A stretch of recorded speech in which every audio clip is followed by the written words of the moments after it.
Hello and welcome to Streams with Gene. It's Mean Gene Bajuan and the honey badger of the left, me. Hey, Um, how's it going? How's it and going in the world? it's fun. I mean, the world's on fire. Just today, let's talk about in the last 48 hours. We've seen two oil tankers seized. One, I don't know where it was going, was seized in the Caribbean. Two, the other one was one tracked all the way down to the Faroe Islands before they seized it, seemingly going to Russia, which I'm sure is going to make things go great. We have a white widow with a kid shot in Minnesota on the same day that Dr. Oz came and said that Minnesota is going to lose all of its Medicaid funds because of the Somali ring. It also seems like Walsh's political career is going up in flames in a week. Let's see. I can't even count the number of lies that have come out of the president's mouth in the last few days, including things that are highly illegal if true, but no one seems to be able to confirm if anything's true. For example, that they might have offshore Venezuela accounts with no attachments to whatever, while the state-run Venezuelan oil company said they are negotiating with the United States and even looking at some of the insane demands. But insane demands, I mean, like cut off oil trade with almost everybody else you already trade with. But they are under the same agreements that the state oil-run oil company did with Chevron, which means that what the president's saying about the conditions and everything, and this private in this U.S. slush fund that no one can confirm, and this, that, and the other is all up. There's three cases where the Supreme Court's going to come out that look like they're ruling against Trump. Oh, and they also had to drop some of the charges against Nicolas Maduro because they were made up. I know they had to drop one of the drug cartel ones because it's like not real, and the machine gun one seems pretty weird. I was going to say, U.S. gun laws don't apply to Venezuela no matter how you parse it. I do, I am not 100% sure that they will actually be able to prosecute him. I mean, probably they will, but it would be pretty funny if they lost a case against him, because then what do they do with him? They have lost most of their criminal cases. That's another, like most of their politicized criminal cases have been lost. Yeah, I mean, doesn't this one go to a jury? Yeah. Like, that's a bit of a risk, isn't it? Yeah, I mean, it reminds me. I saw someone point this out today about how the Jacobins said they weren't going to try the king because it would put the revolution on trial, and I was like, man, you can't do kangaroo court stuff in a real court. Yeah, it seems like a bad idea. It just seems like it's not going to work. I mean, it might work. It probably will work, but there is if you're going to do that, if you're going to abduct the president of a country and put him on trial, you better be sure that you're going to be able to put him away, because it'd be pretty embarrassing if you don't. Well, it's weird because you would think they use the military court stuff but then they have to admit he was an enemy combatant, and then they have to admit that this was even at least a formal police action, not under international law, not under U.S. law. Yeah, not under domestic, because they're charging him with a domestic crime, right? Which seems like not a wise move, but nothing surprises me. No, I mean, it's the amount of lying that you can get a portion of Trump's base to believe is actually a little bit staggering. Just like straight up lying about stuff you can see plain as day, and that they'll admit as soon as they have to admit it. Like they'll admit that they're lying, basically. I don't know, man. It feels like we've been in the madness of King George days for two presidents in a row. So, I'm not equating Trump and Biden on like moral grounds, but on weird shit grounds of dealing with 80-year-olds. Yeah, I mean, dealing with the well, it looks like there's a lot of factions out there trying to push their own agendas. You've got a president he's got other things on his mind. He's got that renovation job he's got to look after. He doesn't really want to talk about affordability. Obviously, there's the whole files, which are an issue that nobody wants to talk. None of them want to talk about. So I guess like they're just finding things, and you can't keep track of it because 1 minute it's about bringing democracy. I mean, I had never seen Lindsey Graham so excited as he was on that airplane. I To mean, be fair, though, Trump has not said democracy once in no, response to all this. he hasn't. But you have Lindsey Graham is very excited. I mean, the twinks in DC better watch out because Lady G's aren't going to be on a roll with all this regime change talk going on. But you have all these different factions. It seems Marco Rubio, and I think it's not surprising that Marco Rubio is probably being the most effective out of all of them because he's the most politically experienced. And he's a neocon. He's a neocon. He wants. We could call him a neocon, or we could call him a multipolarista neocon. Well, he could call him a third welder who's hijacking the American government. That's what some people are saying. But these days, conservatives are very interested in making sure we all listen to Latinx voices. Yeah, I got told that I needed to listen to Chinese nationals by somebody listening to the stream that we did on Venezuela yesterday on This Is Revolution, and I laughed. It's like, I've been to China, motherfucker. I don't need to listen to a few expats.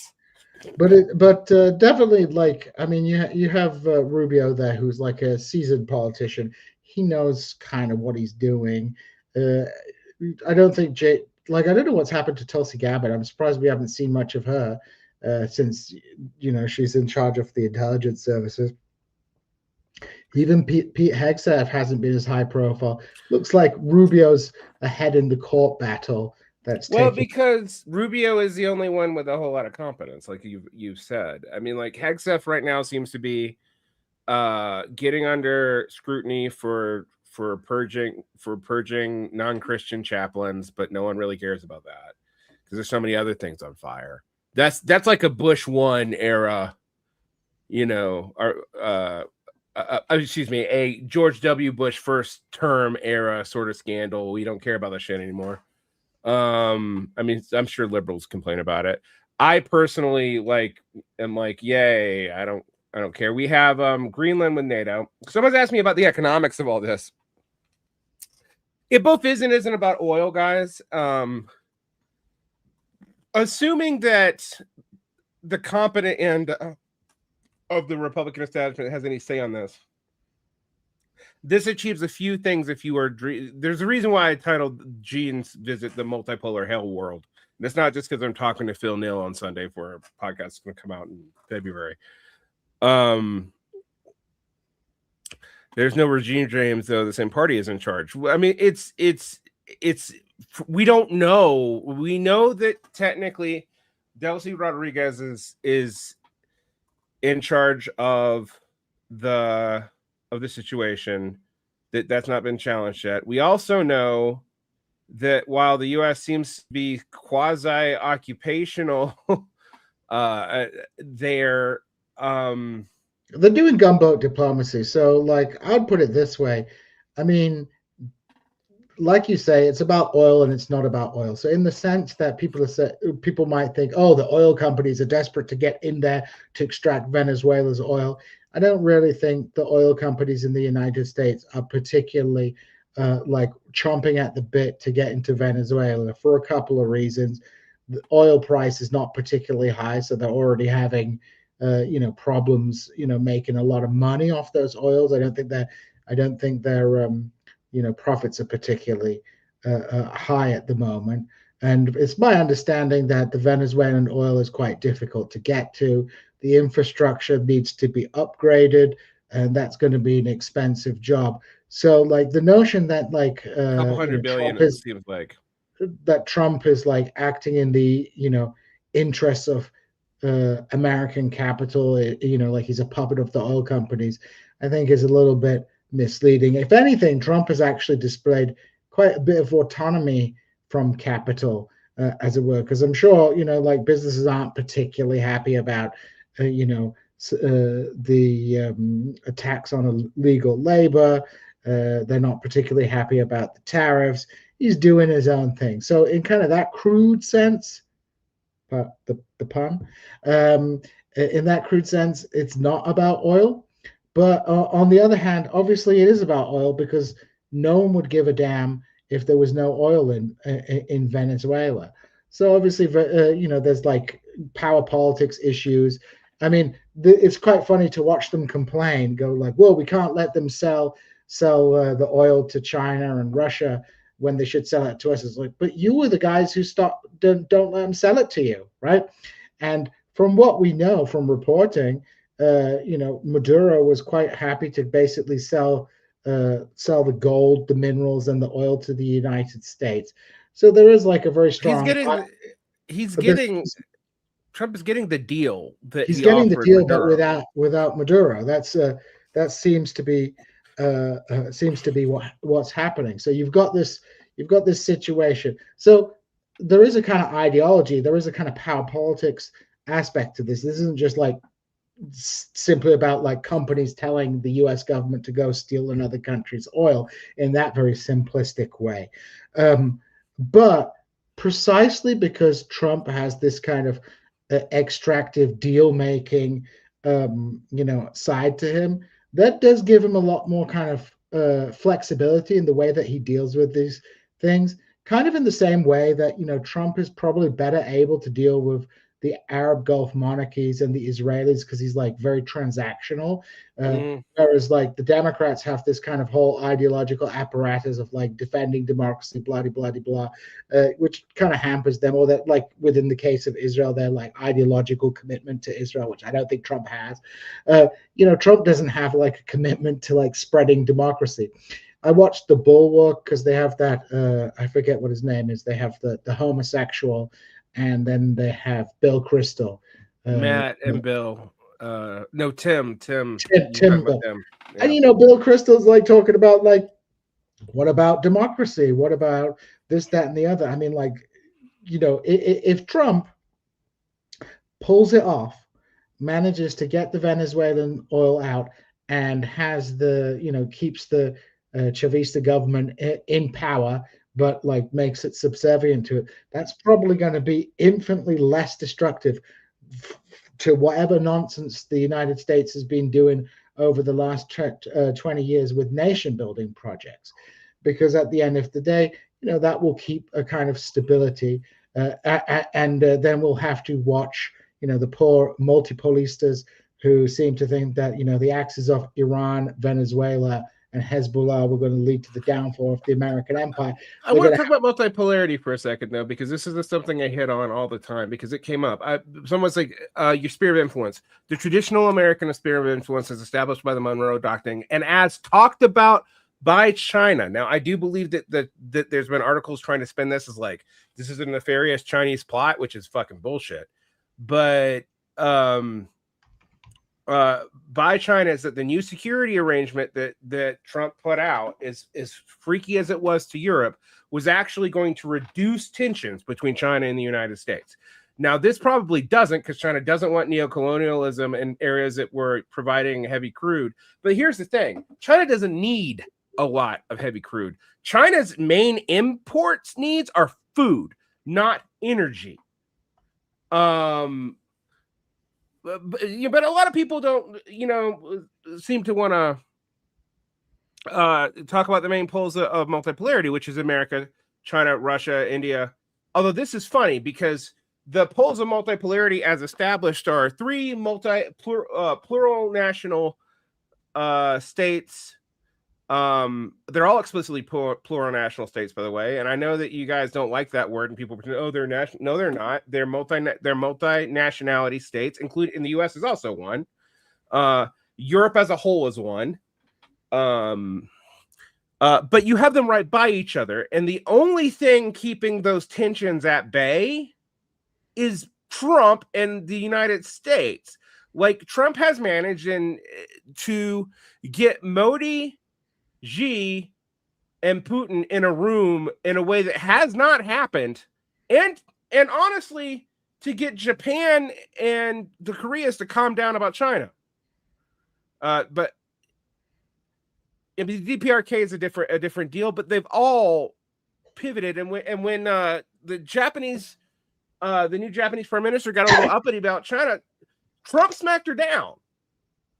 So when people talk about this is imperialism. It's even effectively quasi-colonial, but it's totally in line with the multipolar framework. I mean, this is what you wanted, right? This is what all the multipolar people wanted. I mean, they wanted it in a more fair way. I don't want to say that there isn't other ways multipolar. No, but you know, this is what it's going to end up like, right? Because all these states are capitalist states, and they're all attempting to like maintain their spheres of influence. And you know, even if in a proportional sense, the United States is, you know, military power, or its ability to protect its power over the world is limited in certain ways. And we've seen that in Ukraine. You know, like there is a limit to American power. They can push and push and push, but ultimately Russia has a nuclear weapon, and there's only so hard you can push. And, you know, eventually, you know, the Ukrainians are going to be on the back foot. But even if that happens, you know, a multipolar world was always going to have the United States as a big pole. And one corollary of that, of course, is that, you know, if the United States is excluded from certain parts of the world, you know, the part of the world that it's not going to be excluded from is somewhere like Latin America. Right. You know, so, you know, this is what Zhirinovsky said before his death, you know, like we get Ukraine, you get Venezuela. It's like great power politics. That's how everyone operates. Now, the Chinese, for their sake, you know, in terms of projecting their power, they're usually a little bit smarter. They don't try and intervene in countries, you know, internal affairs. They don't tell them to have elections. They don't tell them to do this. They don't tell them to do that. They just make the deal, make money, and, you know, make sure you pay their bills, right? Pay the bills. I mean, and that is how they've offered to fight this, by the way. They're just going to send lawyers and say, we're going to sue you, so we make sure we don't lose our money. Because we're calling the debts from the failed Belt and Road Initiative is what we're going to do, and then use lawyers for that to try to get our money first before the United States gets theirs. And I you know, there's a certain amount of realpolitik in this that people just need to like grow up about. I know that, for example, China kind of spoke on both ends of its mouth on Israel. It condemned it sometimes, but when both votes came up to show, they abstained. They did not use the Security Council vote to help on the Palestine issue, not once, and they never stopped trading with Israel at all. Israel is an important source of technological transfer. It's my understanding that a lot of technological transfer takes place via Israel. So, you know, the major powers are going to act like major powers. I don't know why people expect anything else, right? And, you know, if they start behaving in an ideological way, like, you don't want to see that, because that's what the U.S. did. This is a very insightful comment, because what people don't seem to understand is that the multipolarity means the regions outside of the pole spheres of influence are going to be means of compensation. So the Middle East and Africa are going to get worse. I'm going to tell you another place that's going to be the main a main mean of competition that people are not thinking about. It's Europe. We are increasingly not giving a shit whether or not they're our bridgehead anymore. I mean, that if you think about it, you want to think about like the Greenland stuff. The Greenland stuff is a way to end NATO without going through Congress or anything like that. It's just a way to force NATO's hand. I mean, there are defense initiative stuff that came out. I think I was reading it today about Blue Water North and Greenland that came out in 2020. It came out in 2021 under the Biden administration. The military's been thinking about this for a while. the thing is that taking Greenland doesn't make a lot of sense for military strategic services because they already let us use it for that. Part of NATO. So there does need to be a lot of minerals, but if you think NATO isn't going to exist for a whole lot longer, or the US isn't going to be a part of it, then Greenland becomes much more strategically important.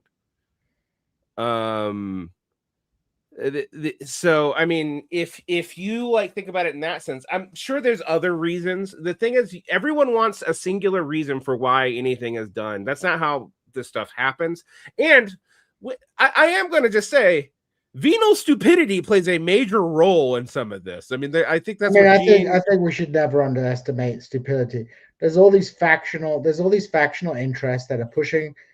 Like, there's a lot of people who want to overthrow Cuba for a lot of different reasons, right? Even though it's already heavily liberalized this market, blah blah blah. I mean, all this deal with the Chinese to make that happen. I mean, like the sad thing for the third worldist anti-imperialists is they're going to have to suffer the indignity of watching the Chavistas basically capitulate to imperialism. Because they already wanted to do that, right? They were already desperate to do that. Maduro already offered them everything, and it still wasn't enough. Similar thing happening in Iran. The Pezeshkian government is desperate to talk to the U.S., is desperate to come to a deal, just needs some face-saving sort of measures to maintain their internal legitimacy, which the U.S. won't give them. None of these countries give a shit about Palestine or your anti-imperialist struggle. They are the ideological shock troopers might do, the chumbuses who go out to fight might do, but like at the end of the day, the state power will do what the state power does. They'll act in the interest of their nation states, right? And frankly, like what's people are what's Delcy Rodriguez gonna do, right? She gonna nothing. What's she gonna do? What are you she's gonna also do? not a dyed-in-the-wool Chavista either. But I mean, like that doesn't. I think the thing that you have to deal with though is the Chavistas, like many of these oil rent social democracies, which is the best you could call what. Hey, I call it big booty Latina Baathism. Like I wouldn't go that far, but go ahead. I mean, what was Baathism? Just distribute. I mean, to be fair, the Baathists tried to do some heavy industry. This is even more pathetic. It's just like we're going to distribute the oil rents. There was a good article in the Circulation Substack, which was from an orthodox Marxist-Leninist perspective. But it was like, if you're going to do it, go hard or go home. You orthodox Trotskyist-Leninist perspective. But go ahead. Yes. Yeah, basically, but it was kind of right. Like, if you want to play hardball with American imperialism, you militarize the society, you disenfranchise your class enemies, you nationalize the economy, and you do war communism. You don't freaking do anti-poverty measures, do you? I mean, if you want to be and to be honest, that probably wouldn't work either. I was about to say, I'm like it didn't work in the USSR, which is why the NEP happened. But the dictatorship of the proletariat, basically what it means is non-proles don't get the vote until everybody's proles. That's what it means. It doesn't mean it doesn't mean you kill everybody who's not. It doesn't, but it does actually imply that proles get to vote. Other people, like I guess peasants, would get to vote. Other people don't until they get a job, and the moment they get a job, they get to vote, and their families get to vote, et cetera, et cetera. I mean, I get that makes people uncomfortable. That is, at the base definition, what Marx seemed to have been arguing about. That's not socialism. Like, he doesn't think it's socialism. He just thinks it's what you need to do to even pretend to get there after what he saw in the Paris Commune. And it's also, I mean, I can go into it. He's also arguing against certain things that were proposed by banquiers, who were also using the term dictatorship of the proletariat. But at base, that's what Marx means. Um, and this is why I talk about like when people like, oh, we need market socialists. I'm like, what market socialist countries have stayed socialist? In fact, the only countries I can think of that have stayed socialist have only done so because of sanctions. And we have all these socialism in one country people. We have thousands of excuses for it, some of which are even somewhat legitimate. But I mean, like, a week ago, in all this mess, the most important thing Marxists were talking about was how much academics were getting CIA money in the 1950s. As if that explained the structural realignment of the economy post-Fordism, the weakening of the unions. That can't be explained by who the fuck gave Marcuse money.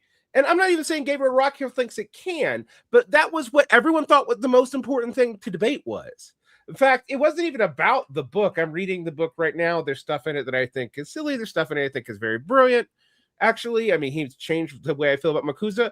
But ultimately, if socialism could be defeated by the CIA taking a few well-placed academics to lead some college students astray, you have a much bigger problem than that. And that's what the biggest thing people thought to talk about last week. I was just aghast that like this is what we're discussing right now. You're not discussing the organic composition of capital problem, Gene, which is a real problem. And by that, I'll just speak in normie terms because I realize even most Marxists don't understand Marxist language. That's been made clear by what you guys get bought and sold on the internet. The organic composition of capital is related to the amount of fixed capital that goes into production. The amount of fixed capital goes into production lowers the social and necessary labor time. Now, to explain that to you in normie terms, more machines and automation means that you have more wealth capture, but lower profits.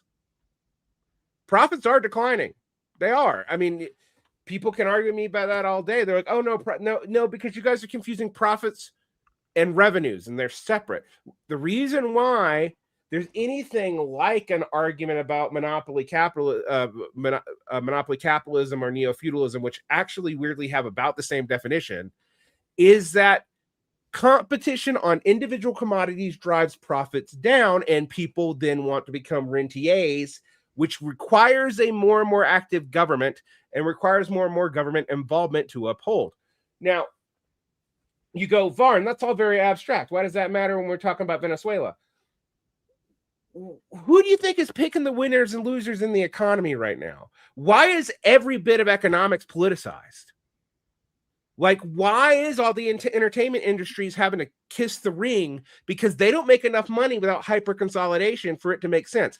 And I know there are people, I mean, some people I deeply respect in the Marxist Unity group who are picking up the early 20th century talking point about monopolization leading to more and more socialization of labor. But what you ignore is the structural changes of labor after the 1950s because of organic capital composition. This also means, and Gene's like, oh God, the Marxist economic lectures. This also means, though, that when you build factories in the third world, guess what they don't do? They don't proletarianize that many people. They lumpenize lots of people, but they don't proletarianize that many people anymore.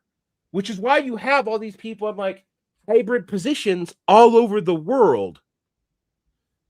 If you don't think that matters, then you don't. I think that's driving a lot of what Trump is doing, in the sense that the bourgeoisie has to kiss his ass.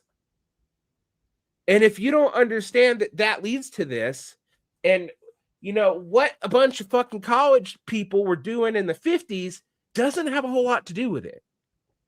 Well, people like a story. Somebody asked about, somebody made a point about Iran's foreign policy being ideological. I mean, from the get-go, the Iranian revolution always limited itself. Like Khomeini always reined in the like true internationalists.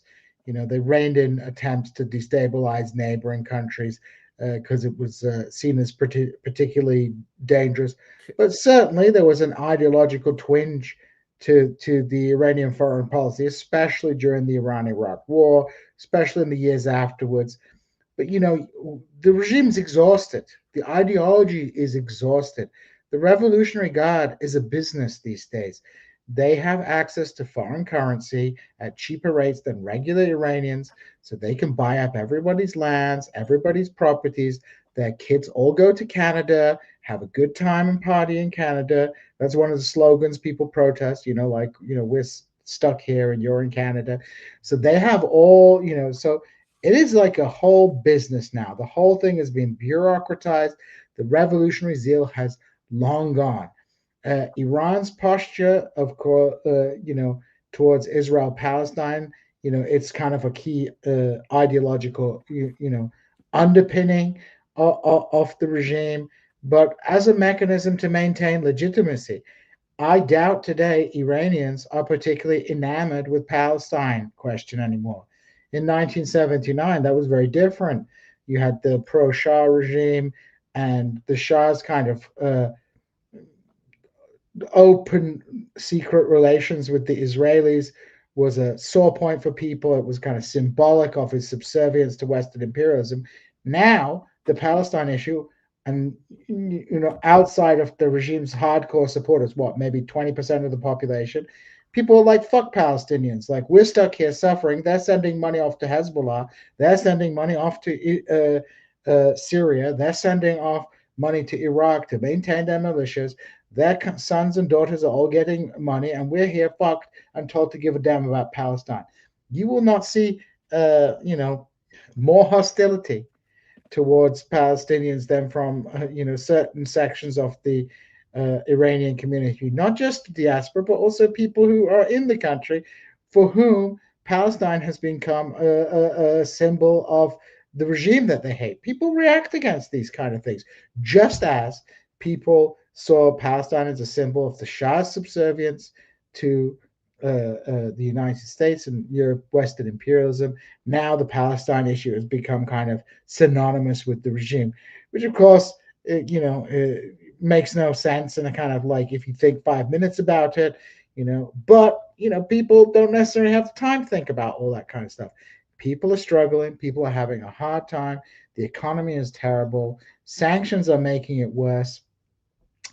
And yes, people like to talk, and this is the same with Venezuela. They go, well, the reason the economies in these countries are bad because of sanctions. And it's 100% true. The economic warfare that the United States has raged against Venezuela and Iran has, in a weird way, strengthened those regimes internally, even while limiting their ability to influence places abroad.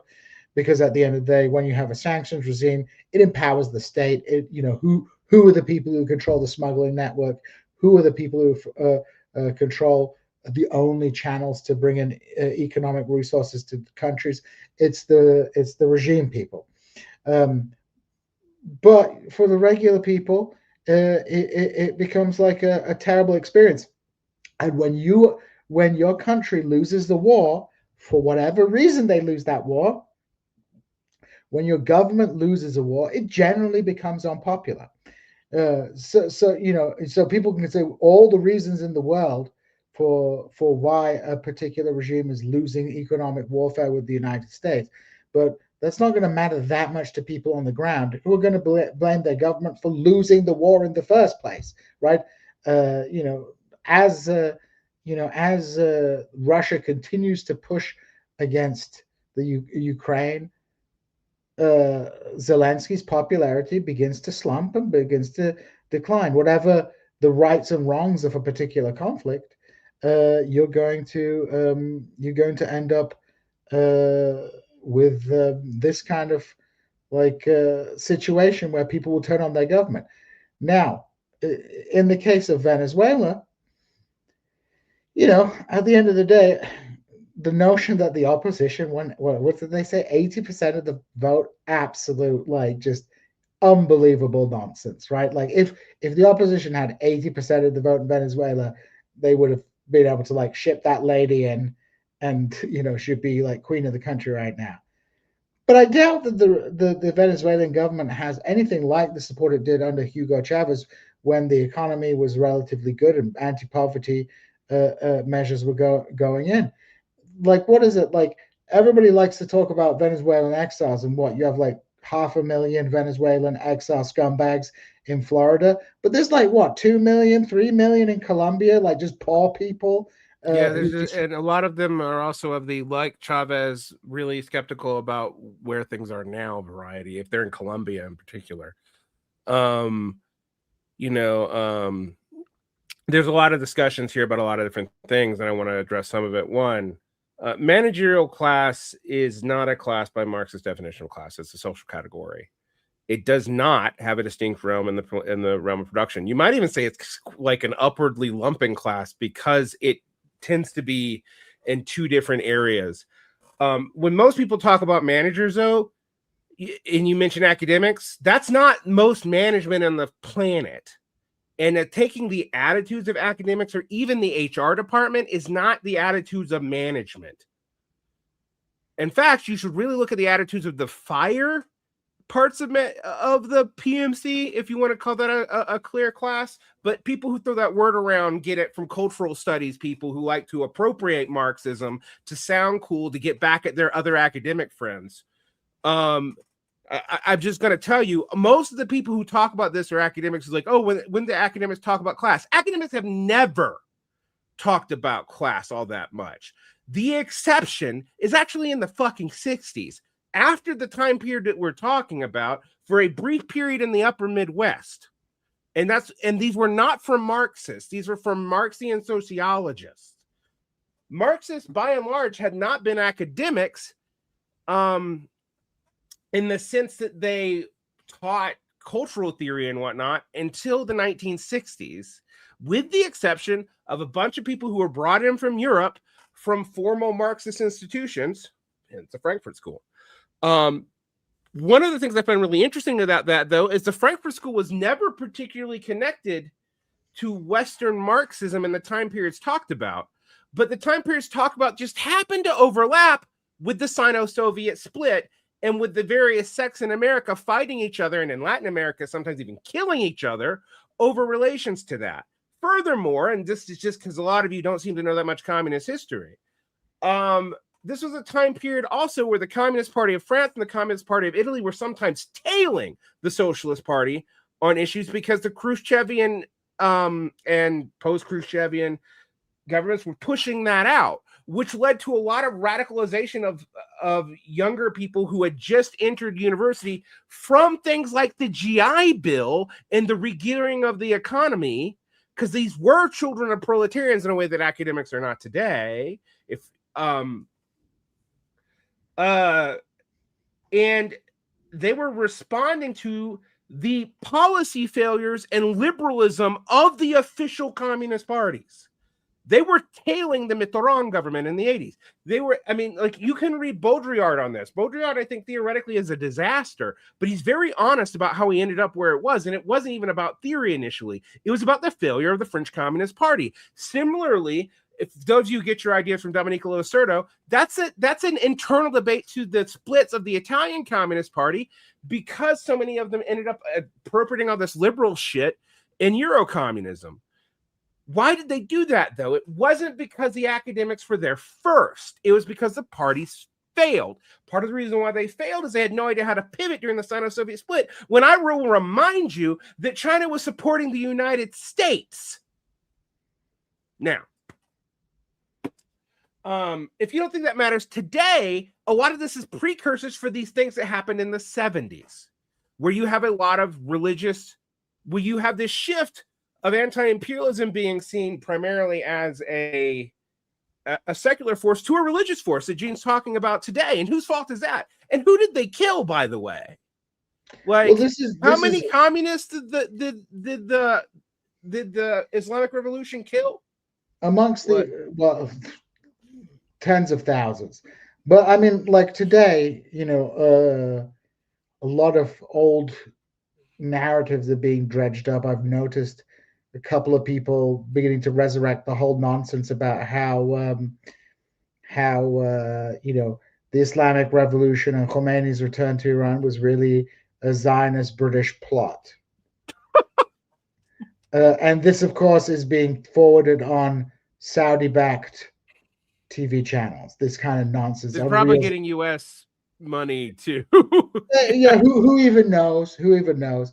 Um, but there's this whole like, but that's not like there's a whole all kinds of conspiracies. It's not it's not unusual in Middle Eastern politics to have these like deep conspiracies. People love their true crime dramas, right?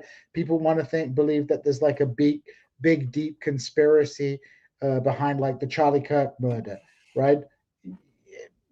A lot It's of just not leftists want good to believe enough that for it too. to be just some like nutcase A kid.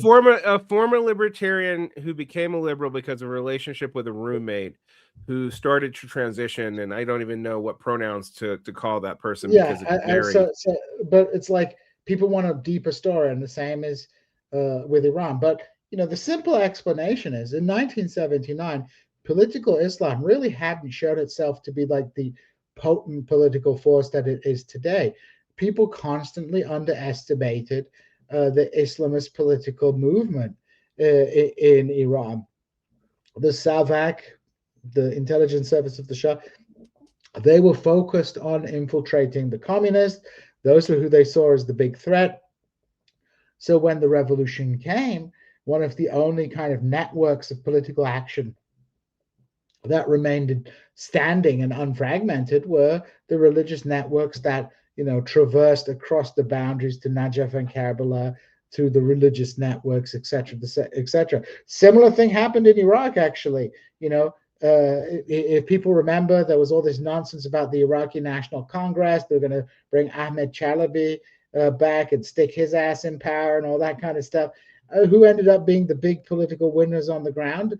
It wasn't the Iraqi Communist Party. It wasn't the kind of secular nationalists. It was the Shia religious parties, which they had exile forces, but they had all these kind of like networks within Iraq that were like obviously under heavy state surveillance and control, but the state never could entirely uproot them.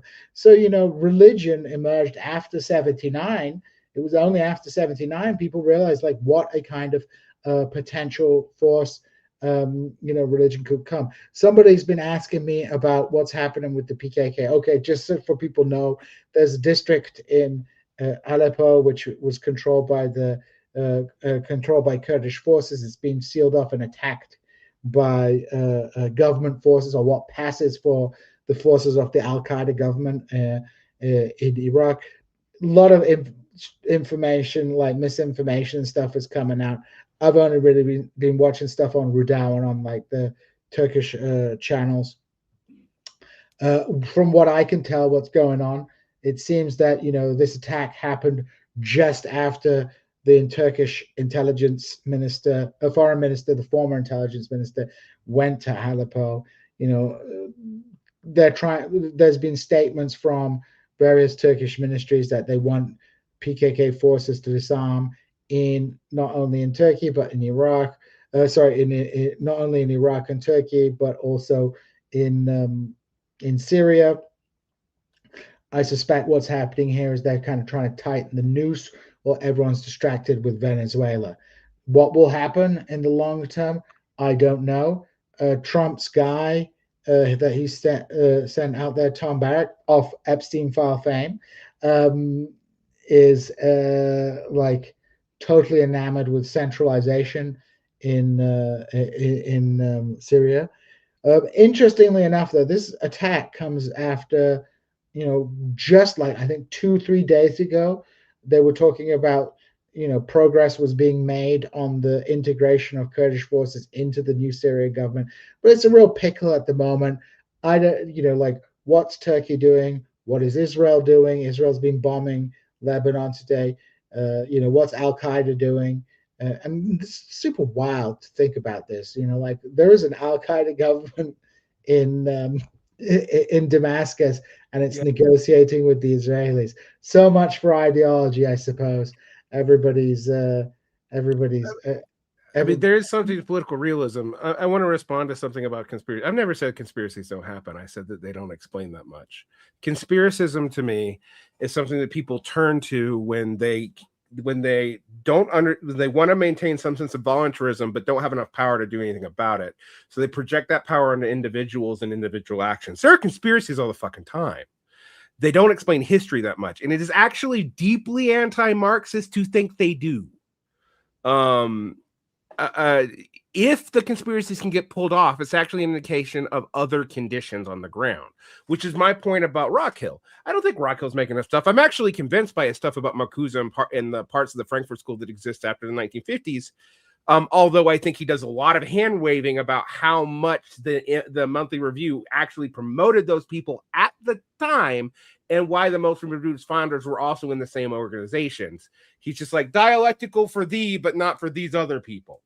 Well, look, a good point about the conspiracies is this, with Iran, we all talk about the coup against Mossadegh, right? Mm-hmm. It's very well known. Even in kind of it's penetrated American popular culture to this idea that there was this CIA coup against the democratic government of Iran, which was true. I mean, it was an Anglo, like the Angloids and Kermit Roosevelt, they were all involved. They got this coup. But, the coup was executed at a time where the Mossadegh government was like, conditions for that government were becoming quite precarious. There was growing unrest. And the CIA, its buddies, were able to splash some money around. And, I forget the General Zahedi, they got him to do basically a military coup and reinstall the Shah. So conditions on the ground existed, and there was clearly a conspiracy. But in a broader sense, in the broader history of the CIA, they fucked up almost all the time. This was like the one time that everything went like clockwork. For example, they were trying to ship in weapons to separatists in the Spice Islands in Indonesia to undermine Suharto, and they bloody lost the pilot. It was all these things go wrong all the time. So obviously there are conspiracies, but conspiracies often get found out. I mean, even with this Epstein stuff, we kind of all know what's going on, right? We Eyes Wide Shut was people want well, there's probably a kernel of truth to this. When did Eyes Wide Shut come out? We all know these perverts are out there doing pervert stuff, right? We all know the ruling class is sickos and get away with stuff. We know all this stuff. You don't need to make it. You don't need to make it a drama. Conspiracism is the dramatization of conspiracies into such a kind of hysterical state that you turn them into the driving force of history. And so the West is always absolved of its failures to restrain its own society from abusing the rest of the world if third world leaders don't maintain ideal conditions. No black sides ever. I mean, look, I'm sympathetic to a couple of arguments from third worldism, believe it or not. One of which is that, particularly during Fordism, the working class abandoned its role. The problem that you have, though, is all nationalist working classes that I've ever seen have abandoned the role that Marxists attribute to them, which is the kind of thing that people don't want to talk about why all these other theories came up in the 1950s and 60s. So much of this is about the fact that organically, the center and rights of the social democratic parties had more support from employed workers, whereas the communists and left of the social democratic parties have more support from immigrants and the unemployed workers. This was true in Germany, which led Lenin to come up with a new theory that they used to admit was a new theory for Marxism. It was a different theory, that it was the workers of the developing world. But the problem that you have there is it did seem actually the problem that people like Plekhanov said, that you would have to do kind of internal developmentalism, which would make you do the capitalism faster and more breakneck speeds with more industrialization, right. Which is kind of what happened in the end. And, was a kind of historical necessity. And the way around it is Dong's answer, and I'm not a Dungist, but I'm pointing this out, was to relink up to the capitalist world, which is the opposite of what third worldists want. I mean, when I meet third worldist Dungus, I'm very confused. And Bengingism was only possible based on like the Maoist political project, where the remnants of feudalism were like gotten rid of, where the like basis of like a technical class, where the basis of like heavy industry had already been created, right?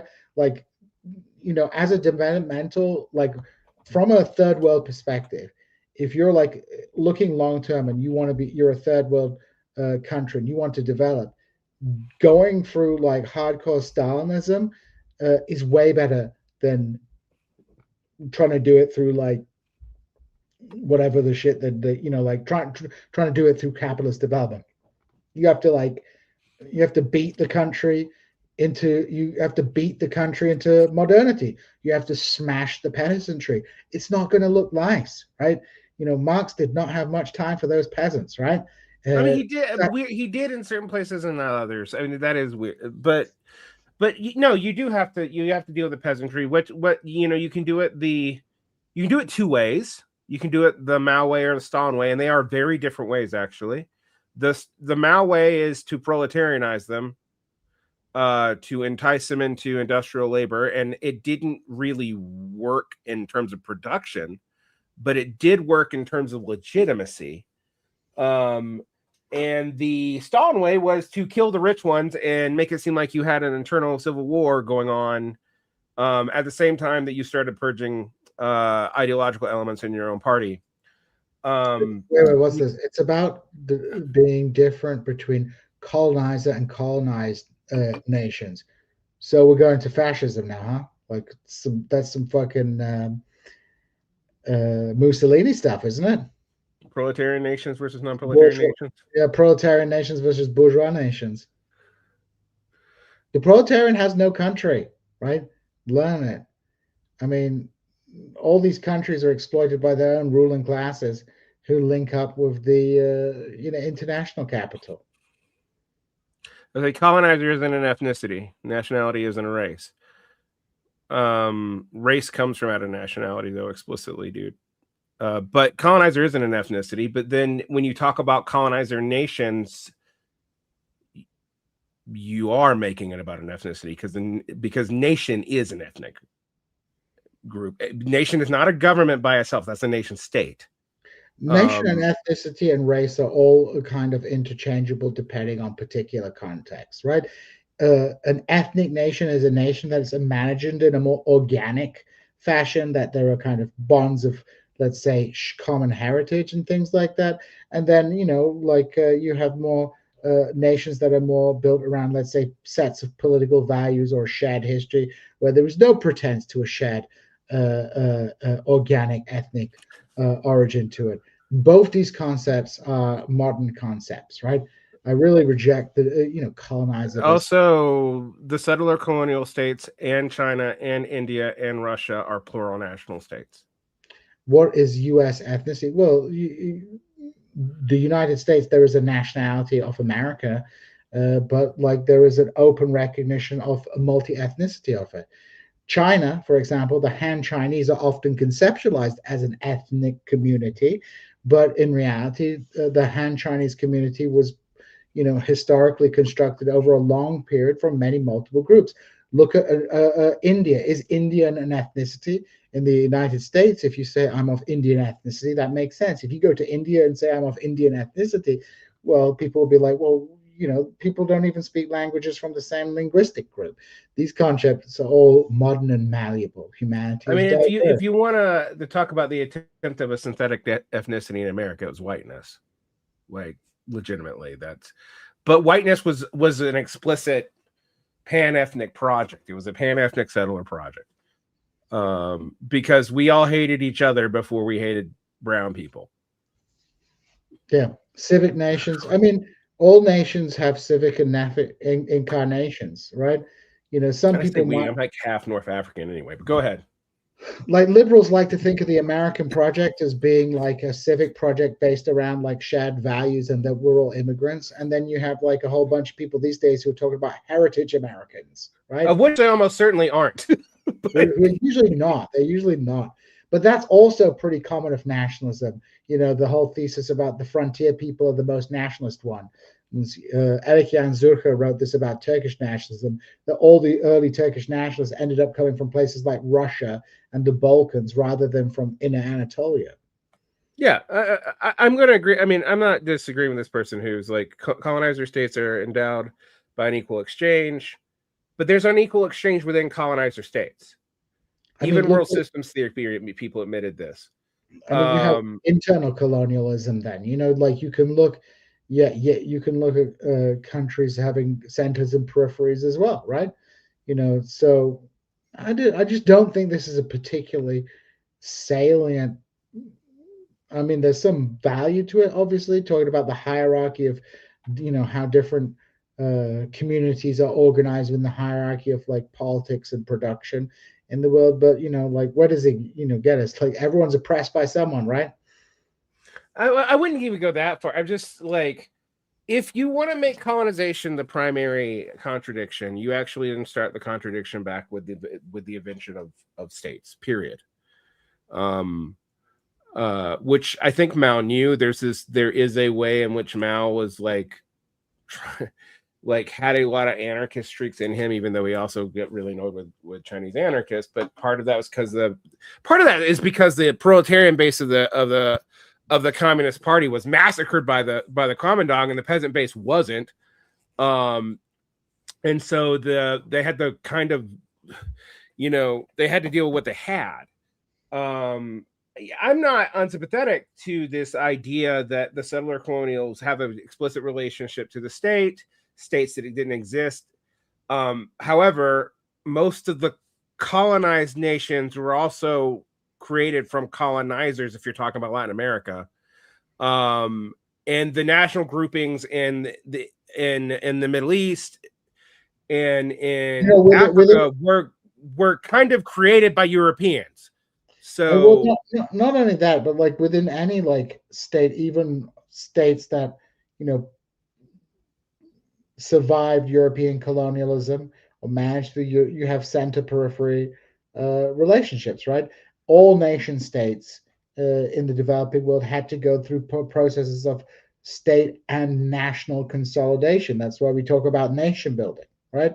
And invariably, that nation building is always ugly too. It is an ugly process, whether it's done by a settler colonial group or whether it's done by like people who you've lived next to for thousands of years, and then suddenly, because of the injection of nationalism and modernity into the politics, you suddenly have to massacre them. Look at a country like Ethiopia. Ethiopia is a state that largely, except for a brief moment, escaped direct European colonialism. And one of the perennial problems in that country has been, a conflict, as there's been an attempt to forge a kind of pan Ethiopian identity and kind of stretch that over a land which has many different linguistic and religious traditions in it, right? I forget his name, but that evangelical president there now is like a right nut bag, right? Even within, like Somalia is quite a good example of this, really, because you have like ostensibly the same ethnic group, but Somaliland has like kind of consolidated more successfully than the kind of Somali state, right? So it's actually interesting that we think the third world needs to be perfect. I'm actually just saying, what do you want? Because if you want them to be the driving force of politics, they actually have to be a political subject, and that means a unified political subject, not a national one. Otherwise, they're sitting ducks against larger powers, and that's very hard to do without, say, Pan-Africanism, Pan-Asianism, etc. But there are going to be forces internal to those areas that are going to see that, and it's not just going to be bourgeois or aristocratic forces as internal as like local imperialism. We're not saying that it has to be perfect. I'm actually saying that you like, if you want to say, oh, we can make excuses for this and like we should throw because Lacerda frankly does. We should throw every element of communism out. What communism is it still has money, it still has markets, It is nation bound. It still has planners. It accepts all of Hegel's philosophy of right, the only Hegel book that Marx explicitly critiqued. It rejects Lenin and Stalin for ever even positing that statelessness and worldwide communism was possible. Lacerda does do that, which makes his status as the Stalin defender kind of funny. To me, you should hold everybody accountable for their failure. The first world left utterly failed in the 1920s. It has not recovered from that. Period. You can be mad about it. You can yell at people about it. But it's the reality, It's just a reality at this point. It is a moral failure of a lot of those people. They're mostly dead now. You had thousands of excuses by people who were mostly anti-imperialist. Even a lot of people that we're saying stood against the working class. A lot of them took good stances on the developing world. Two of the biggest people that Marcuse and Wallerstein, two of the biggest people implicated in Rockhill's book, they were very defensive of anti-colonial and anti-imperial movements. So I just find it interesting. And I will also state that all but Samir Amin and maybe Giovanni Arrighi, it is unclear to me, but most of the world system third worldists left Marxism. And Samir Amin's last thing about Marxism was basically, we inspire Marx for revolutionary thought, but we're going to throw all of it out. So I'm not saying that we should be blaming the third world for what the failures of the left, but we should actually treat these people as independent agents that exist in a world that's very hard to move in. But if you're saying we should just accept that this is what you're left with, you should just abandon Marxism. You're not one anymore. And I don't have any problem telling you that. Like, you know how many true old school Maoists still exist in China? There are some, but not many. I mean, the issue I have is like, I don't know why people seem to assume that trying to like comprehend and understand political dynamics in the developing world is demanding that the third world be perfect. It's just to not romanticize what happens out there, and like to understand that the same failures that we see in the West happen in those societies as well. The difference is, of course, that in the West, the failure of the left has far more, world historic kind of impact, because obviously the West is the imperial core. And at the end of the day, like these days, honestly, Ron, that's what I think. I'll give you an example, concrete example, so we know what I'm talking about here. Like, everybody is like going nuts about this. What's this guy in Maine called? Graham Plattner? Is that the guy? Mm-hmm. Yeah. Everybody's going nuts. He's like this. He's like that. I don't like him. I like him. He's great. I really don't care because I don't live in Maine. But you know what I do say? Out of everybody I've actually seen talking about imperialism, right? Like, for example, this what's this called? The bad enchilada guy. You know the guy? Yeah, everyone's favorite social democrat who hates social democrats because he's a Peronist, but has decided he's a third worldist, so we'll just yell at people online, although he seems perfectly reasonable on the channel. And also, he's from Australia. Yeah, this guy, he doesn't like the Graham Plattner. I saw his videos. Like, maybe Graham Plattner was a war criminal. I don't know. I don't know any of this stuff, right? I'm not following because I don't live so much in Maine. But I will say this: like, he's been saying some stuff like he won't vote for these war powers. He won't support, votes for Israel. He won't. He doesn't want to have. It's like, I don't really care what he does, but if we have like one senator, whatever his politics is, who's like, I'm going to be against like foreign interventions, that's good enough for me. Hell, you know what? I would probably support, what's the Congress guy called? Thomas Massey, that guy, right? If I could vote and he was running for Senate against some national national security liberal, I'd vote for Thomas Yeah, Massey. I'm gonna actually just say this because I'm actually in a Gene and I actually profoundly disagree on this. I don't trust Graham Prattner as far as I can throw him. I think he one, he's not a socialist, but fine, most people aren't. But two, I don't think he's going to be consistent on voting, and I don't want to live through another fucking John Fetterman. I mean, I just don't think he's going to be a John Fetterman. I think he might just end up being an AOC, which is they like. I don't. I mean, I don't. I don't. I don't. I want to ask you, what do you think they're going to do about foreign policy stuff when it doesn't matter how they vote? It doesn't fucking matter how they vote. I keep on hearing this as a reason why I would rather have what was the guy from Alaska called? Gravel? Mike Gravel? Yeah. Yeah, I mean, I stand for him in I just 2008. want some more people cares? like that. Some more people who are just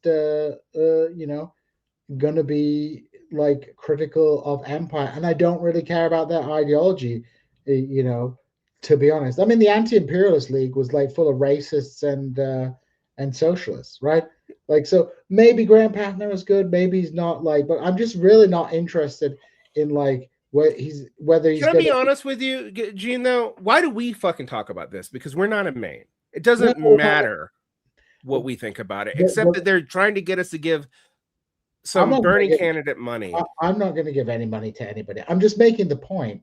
My point is that, like, these days, my only interest in an American politician is because nothing's going to get done domestically ever, is just to have more people who are like more explicitly breaking with the consensus of imperialism. Because it's really depressing to watch, like, all this, like, people getting crazy, Democrats saying stuff like we should be like celebrating, uh, you know, taking another person, taking another country's leader, and like doing all this kind of like You know, Gene, shut up for a second. Put words in my mouth again, boy, and you'll be banned forever. And if I find you, because you're probably hiding behind a fake name because your name doesn't make any fucking sense, I'll deal with you. But you don't ever fucking say that I support empire when you're also picking up some bullshit like PMC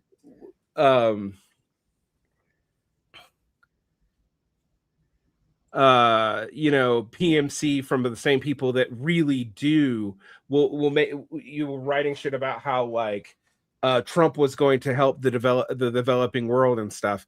I mean, at least Catherine Liu had the sense not to do that, but a lot of the other people throwing those terms around did. But no, I don't. I've been advocating that Latin America needs to actually start working together and getting over their internal bullshit to fight the United States, but they have to do that. Like, we're at a point now that public opinion in the United States could be absolutely with most of you, and it doesn't matter. I think that's an important point, and this is something Bessner has talked about quite a bit. The nature of warfare today, like, gives the state an enormous amount of autonomy. Like, if they had to draft people into going to war these days, if they had to draft people into going to war these days, it'd be a lot more difficult to do this stuff, right? If there was a chance that your like average kids could go to war, but like technology and the fact that military is now like it seems everyone in the military is from like a career military family, and you have this like military warrior aristocracy. I mean, I don't know, Vaughn. I don't even know. Are they even still having the poverty draft to the No, the same poverty degree? draft ended around 2008. Excuse me. Yeah, so all this stuff is like there's like all this stuff is insulated from U.S. society, and most people are just trying to scrape by because it's pretty difficult these days. There's a couple of things I want to like talk about that maybe people can understand my point of view instead of just saying I'm a running dog for the imperialist or whatever. Who said you're a running dog for imperialist? Somebody in this chat was like, "You two just think everything has to be perfect," and no, we don't. Like, nobody's Lenin wasn't perfect. There's no perfect socialism. This is a lame excuse for people not to engage with what's being said. All right. And you can just go, oh, you think no, we do not think that, like, none of us support I haven't supported a thing the U.S. has done probably since ever. Kicking the British out, maybe, but that's about it. Which we didn't really do. So anyway, my point about this is that there is neither a developed left in the developed world, nor clearly enough solidarity in the developing world for those people to come together to have a political program. There's no agreed political program for that to exist. You can keep on saying, oh, it's not perfect, we need to have these national things. In no world do you have a hyper nationalist internationalism. Also, all these anti-imperialist centers have shown themselves to be utterly weak and feckless in opposing American imperialism, even if they're doing it for like their own necessary reasons. Like the Venezuelans have been trying to get a deal with the U.S. for ages. It's this the U.S. that is belligerently not wanting to make a deal.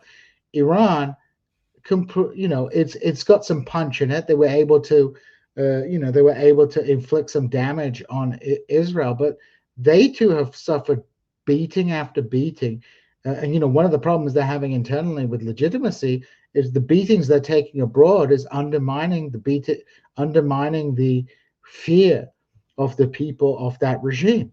Because people in Iran are sick of the regime. It's like a fucking sexist, repressive regime that is run by basically a military mafia, which is kind of going through this. It's a regime going through the process of hyper normalization. You are articulating though something that I'm trying to actually agree with you with. I'm not blaming Venezuela for ending up where it's at. Oil rent social democracy was what it had on hand. There was no way it could totally socialize production, even given even if the U.S. wasn't there, it couldn't do it alone. The fall of the Soviet Union made a lot of these projects way harder. But the brutality of the U.S. empire, the brutality of every empire. Empires are brutal. That's what they are. This is why I've always been really interested on this multipolar world stuff, because that doesn't imagine a world without empires. It imagines a world with limited empires. Someone asked me way earlier, was India one of them? Well, if Russia is one of them, India is too. India actually has more economic capacity than Russia does. It has a larger population. Its growth is actually... it's finally catching up after a century of being behind because it didn't go the Chinese way, because it did not do Chinese development. I am a Chinese defensist against liberals, right? China and Russia, right? I mean, at the end of the day, they drove those countries into modernization. Chavez's experiment in Latin America, I mean, it's truly impressive what they did in early Chavismo. The community councils, but at the end of the day, and there's a reason why they still have some level of popular support despite losing an economic war. Yeah, I mean, because they did deliver. They did. It's the difference between the Islamic Republic and the Shah. The Shah alienated every section of society, right? Nobody liked him by the end, and he ran away, right? The Islamic Republic, the regime may be split, but they still maintain a base of support, right? They still maintain a base of support in society because they always spread the wealth out to a greater degree than these kind of gross neo-colonial, corrupt, tyrants, right? They did come from the people to a certain degree, right? And because they came from the people, that gave them stronger fortitude. But at some point that runs out. The juice, let's say that gives you more juice in the tank, but still you don't have enough juice to go against the big dog, the United States of America. And at the end of the day, the issue is it's incumbent on the people in the West to oppose imperialism in their own country, because this is why I always get annoyed at people when people are going on about how amazing this regime is and how amazing that regime is. It's immaterial whether America is attacking Noriega, who was a piece of shit, right? Like, no one's out here going to be defending Mr. School of the Americas Noriega drug dealer, right? Whether they're going after him, whether they invaded Saudi Arabia, or whether somebody you like who think they maybe did some good stuff, things like that, is completely irrelevant, right? Like, America's, like, imperial powers, we don't want them doing any of that stuff. I mean, my thing is on this point is, on one hand, absolutely. But on another hand, we talk about the USSR. The USSR is super successful, was one of the only successful revolutions of that time that maintained itself. Everybody else capitulated. The Mexican Revolution capitulated. Mexican Revolution, in some ways, is a more interesting revolution to study. But the USSR doesn't exist now. What does looking down their noses at movements like Chavistas mean? What does that even mean? It's totally irrelevant. It's like totally irrelevant. What is, like, this is what it's like. It's not a normative statement. It's just like, this is how it is. Like, this is one thing that really confuses me, is when I sell to people descriptive things that we see, they get mad at me because I don't, like, I just said, I'm not looking down at the Chavista movement. They got fucked by the oil market. They could not do, like, full communism now. I'm not even sure we could do that. Like, but if anyone could, it would be us. But they couldn't. Like, I'm not sure we're going to get anything but the common ruin of the world. Like, I'm being quite frank with you, because that is something Marx predicted. Like, you had two options. You had the internationalization of the proletariat through first the development of nations, absolutely true, to break up the great empires, and then through turning on their own bourgeoisie, which seems to never happen. China, like, it happened actually weirdly when peasants were in charge. And I want to believe the orthodox Marxist view of the world, but I've looked at the facts of the last 2 centuries, and it hasn't happened yet.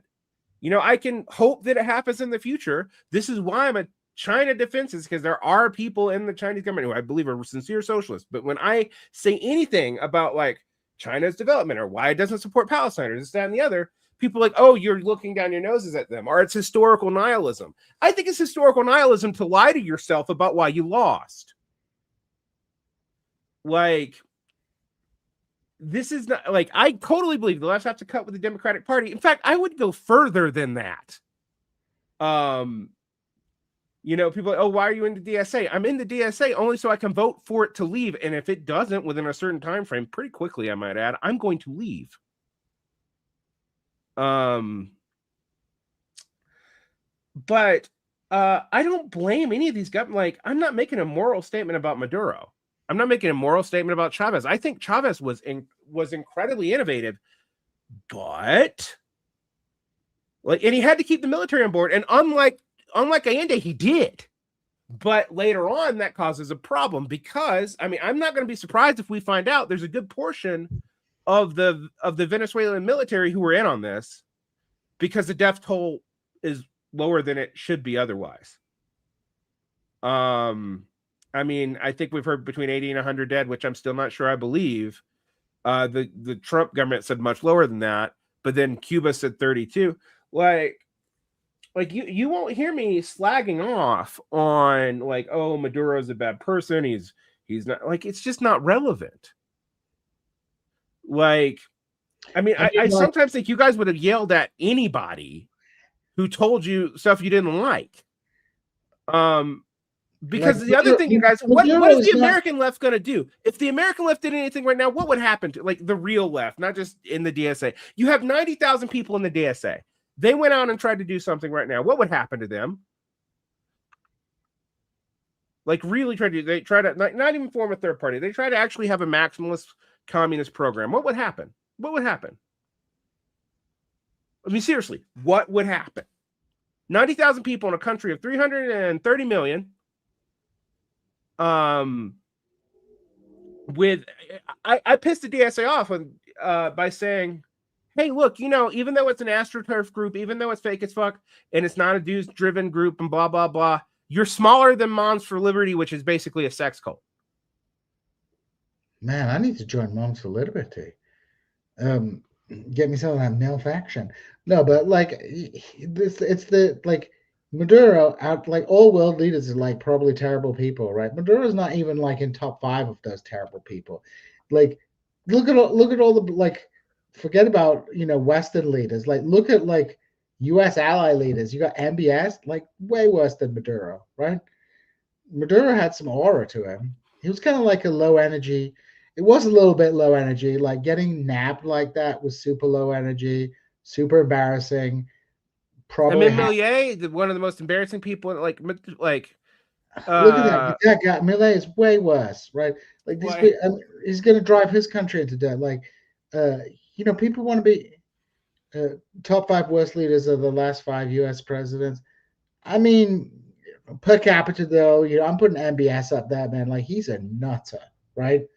Bibi Netanyahu per capita. Let's be fair here. Like there's some real psychos out there. Let's I mean, it does not help that Bibi Netanyahu is also an American, but was at one point anyway.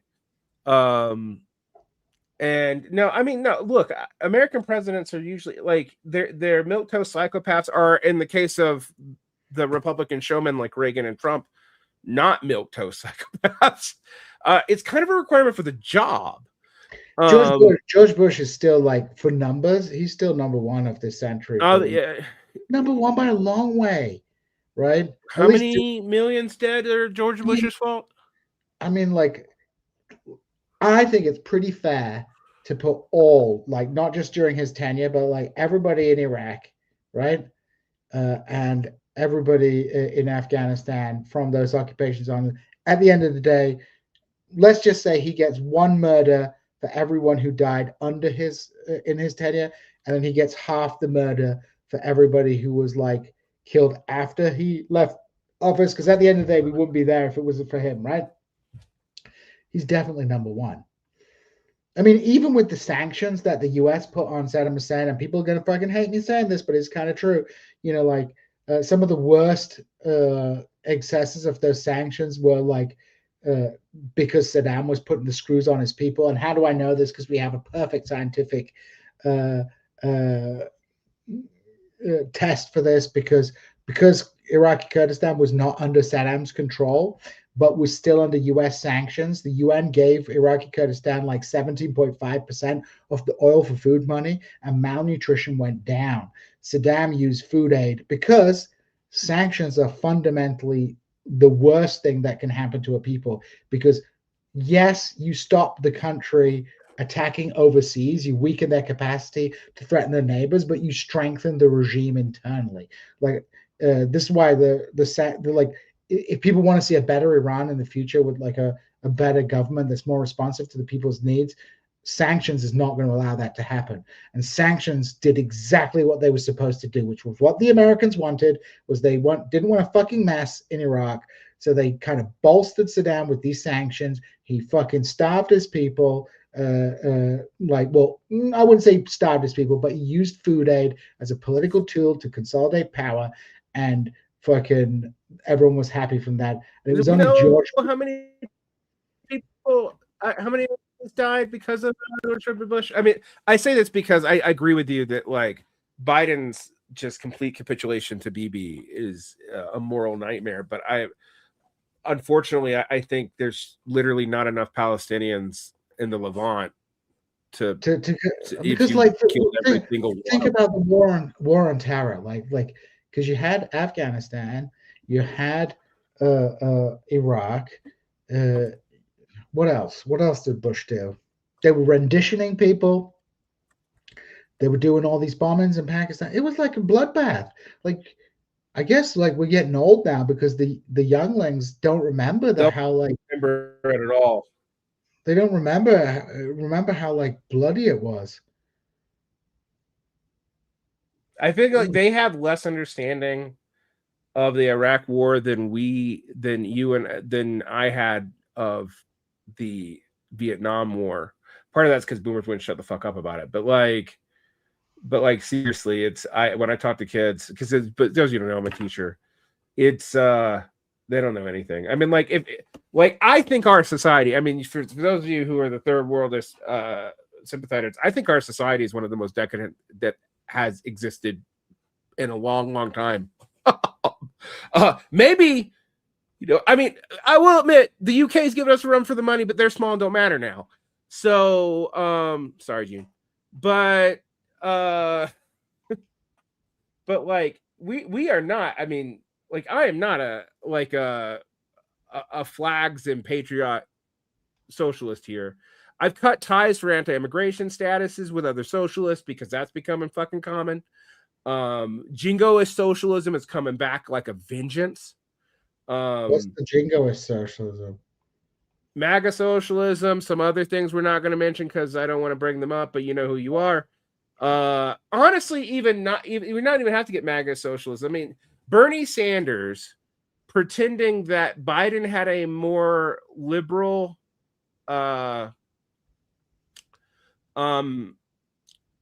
immigration policy than Trump won was nuts to me. It's just false. But he did on a right-wing show. Like, and then he like mitigated it. He didn't say endorse Trump's, but he did it like in a week that you had ICE on the ground, like busting skulls in Chicago and in LA. And I just couldn't I think that is the logic where a lot of these methodological nationalist social democrats, I think it is consistent. I know, Gene, you're friends with a lot of them, but I'm right. About what? About the fact that there's not that big a difference between the methodological nationalist social democrats and like these jingoist socialists and like what they think you need to do about immigration and what they don't say about U.S. imperialism. Well, I'll say like the biggest difference is like, and we've discussed this ages ago, I remember, Vaughn. It's like the jingoistic social democrats, like they're willing to say we'll shut the border down as a necessity, and then the I don't know, the current affairs type people, they don't want to talk about it because it's icky, so they just don't talk about it, right? Because it's like not resolvable within the contradictions of social democracy. Because the reality is, if you want to do a social democratic project and you're bordered by like some pretty impoverished states, you're gonna have to shut down that border. Yeah. And that's the reality of it. And that's it's like wanting to eat meat without wanting to kill an animal. Right. I mean, this is the other thing. Like, I'm going to come at the MMTers for a second. MMTers require an imperial core dollar that are some imperial core currency. It doesn't have to be the dollar that can dominate smaller currencies to get their stuff for that infinite purchasing power to work. It requires it.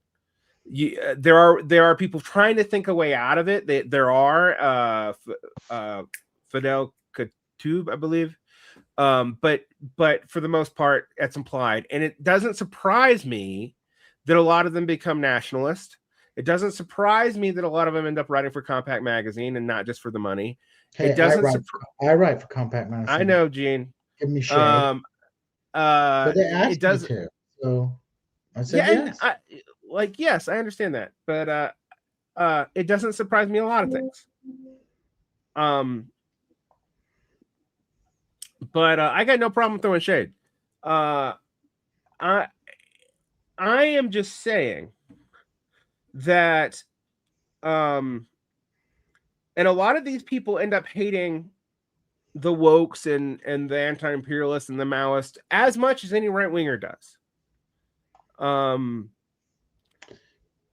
They end up deluding themselves. That's what ends up happening. They rightly get triggered by Dems and rad libs and all this annoying But they're also still Dems. They will not break with the Dems, Jane. Yeah, but then they all become like the same anyway. Or they become conservatives and just can't admit to themselves that they've become conservatives. That's all that happens. Might as well just become a nihilist. Well, I mean, plenty of the youth are doing that anyway. I mean, like my like, so like when you guys are coming at me, I want you to listen. Like, Like, I don't think there's a social democratic path in the United States through the Democratic Party. I'm not even sure there's a social democratic path at all. I'm just going to say that, like, straight up. Like, I have advocated, like people like Wallerstein, who also was a big, third world offender, that we support social democratic reforms when it would make things like unionizing our workers' lives better. But I don't think it's an answer. I don't think it's even doable for more than half a generation, particularly now, because of what I've talked about both national and local bonds, because of what I've talked about money and imperialism, because of what I've talked about autarkies being not viable. So I am desperate for, these groups to get over themselves. Like, the fact that American leftists aren't coordinating with Mexican and Canadian leftists, and that's harder now. It's harder now than it was even 2 years ago. That blows my mind. That like, we can't even coordinate it regionally. That blows my mind.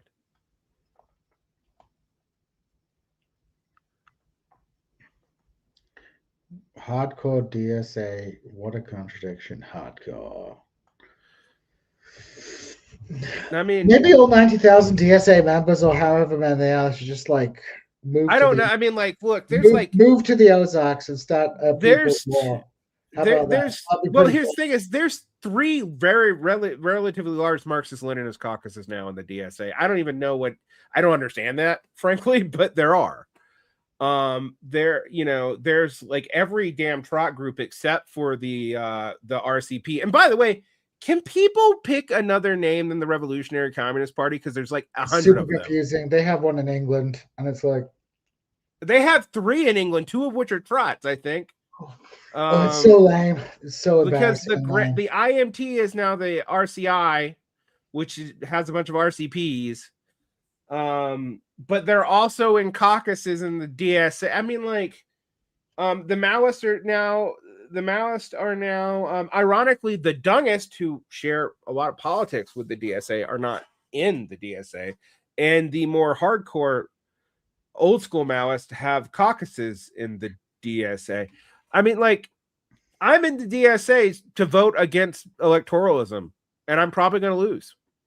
I mean, not all electoralism. I mean, but I think any electoralism a communist does, and I've said this over and over again, is only effective right now as a strategic blocking opposition and abstentionism. That's it. Yeah, it's gonna be it's wild. I mean, people out there need to get ready for cope time because it's gonna be stuff. Not only are you gonna have to watch the Chavistas, kiss the Don's ring. Get ready for the fucking Cubans to go out fucking Assad style, and that's the best case scenario. Just prepare. I Prepare yourself. I would ask you: do you think that China will risk anything for Cuba? I don't know. I really don't know. I don't like. Why would the Chinese risk themselves for anything? They've got some problems of their own, right? They have to deal with. Mostly it's an aging population. But not only that, right? Like, if you're in Beijing, right, you're watching the U.S. shoot its load all over the world, and you're looking at a U.S. society which is completely degenerate and decadent and divided. Like, I'm not joking. Like, somebody posted, like, how would Americans feel if Canada marched in and overthrew your president? Man, those No Kings people, they'd be like fucking dancing in the streets. You know what I mean? They'd be building statues to Mark Carney if that happened. The government, like, it's not that Americans like live in these terrible circumstances, by global standards, right? By global, unless you're in, like, if you're like a black person in the Ozarks, but yeah, like, I mean, even in the Ozarks, maybe if you ever watch Worst Villages, Worst Towns in Alabama, that shit's I like, will tell you this as a person who's lived in a lot of places. I would rather be middle class in the developing world than here. I would say that flat out, Gene. yeah, I mean, yeah, okay, but yeah, that's what I mean. That's what I mean. It's like you have you have a system that doesn't have any juice left in it. It's not improving, it's not like materially improving people's lives, right? Core necessities of life are more and more expensive. Like people are addled on all these like tech things that are super cheap. They're addicted to cheap shit, and the I cheap shit, mean, if it's just like, anything, Gene, this is where I'm sympathetic to the third world is because I'm like, we're peripherizing ourselves, but we don't have the staying power of the people who have dealt with this shit for no, that's what, generations. but Like, that's a problem for so if I'm the Chinese, right? I'm like, mhm. why the fuck do I want to? I'm just like, what is it they say? Never interrupt your enemy when they're making a mistake. The Which they're Chinese, very good at. They're very good at the do Chinese, nothing, win. they could just sit their asses back, right? Build up their industrial capacity, sell shit to the world, and hope that America implodes in some way or another, or retreats back to the Western Hemisphere. I don't think they give a shit. Like America has like put its like chips manufacturing place. I want So to. I want to say I actually, to some degree, agree with this, with the caveat that I actually do think we could meet most people's needs and deal with it and deal with this in a way that most people would be happy with, I but not absolutely, under current conditions. No, I don't. Like I I absolutely agree. absolutely like. I think the lives of the majority of people in the Imperial Core, the majority of people in the Imperial Core, could be healthier and And happier. improved if the empires fell. And actually, that's historically true for empires too. I Like, mean, what's his name? The thing is, people don't need like look at people's mental space these days. They feel like if you don't scam, you'll be the scammed, right? Like you have to get rich quick, you have to gamble, you have to do all this stuff. It's like societal nihilism. Like, yeah, okay, you could.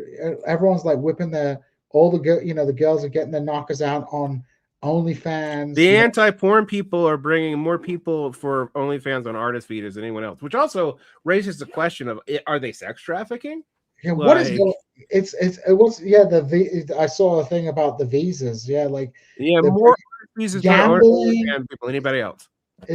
and also cheap shit that doesn't make people happy, right? You could like people need like food, community, healthy activities, shit like that. Like I don't think that stuff is particularly demanding or expensive. Certain things, could be communalized. Like, does everybody really need a car? Well, yes, in this current organization of society, you do. But like, if we had like a more communal way of living, why do people like remember their university years so fondly? It's because you had some kind of sense of community living, which people don't get out in the real world. You graduate, you go into the real world, and you're in this like harsh, terrible environment. So I absolutely believe that the quality of life of people in the Imperial Core could definitely be improved through the dismantling But of empire.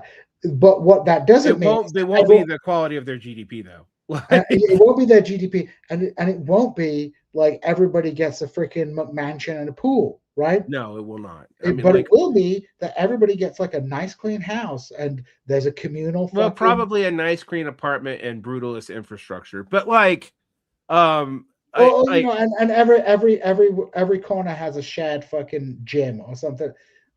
That would like because so much wealth is accumulated by like such a small proportion of the population, right? It's absurd. It's absolutely absurd. And then people are trained into thinking that they need a massive house and they need a fucking massive car. It's like, no, you don't need a fucking SUV, right? It's not going to make I you would happy. love to get when I lived outside the United States for 10 years, I did not drive and I loved it. I have to drive to go. I live in a city, right? Should be walkable. I have to drive to go anywhere outside of a 10-block radius. Exactly. Like, Hey, you know what? I like to drive, but I don't want to have to fucking own a car. I would share a car with someone, have a carpool or something like that. No, what would need to change in the Imperial Core, which I think would positively improve people's lives in a very concrete, in a material way, and in a quote unquote spiritual way, would be not having to fucking live like this. right? Right. And I mean, I was happier in Mexico than the United States, even though like I dealt with cartels. I mean, really, I did, and like I saw some crazy shit. Like it made my PTSD worse. But like I liked it better there, and I'm planning on one day moving back and not being an obnoxious gringo moving to the District Federal and fucking things up for people. I want to move to a nice rural place and leave everyone the fuck alone. But and you know, I like the city life. I like knowing my neighbors. When I was in Egypt and Mexico, I knew my neighbors more than I know them here, and I go out of my way to know my neighbors.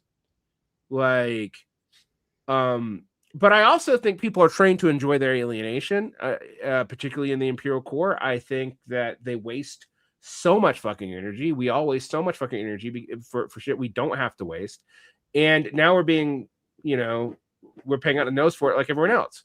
And what I've been trying to tell people here is what happens in the periphery will eventually happen to you. They're not going to stop there. They're going to peripherise here too, particularly as profit rates go down. Like that's what they're doing.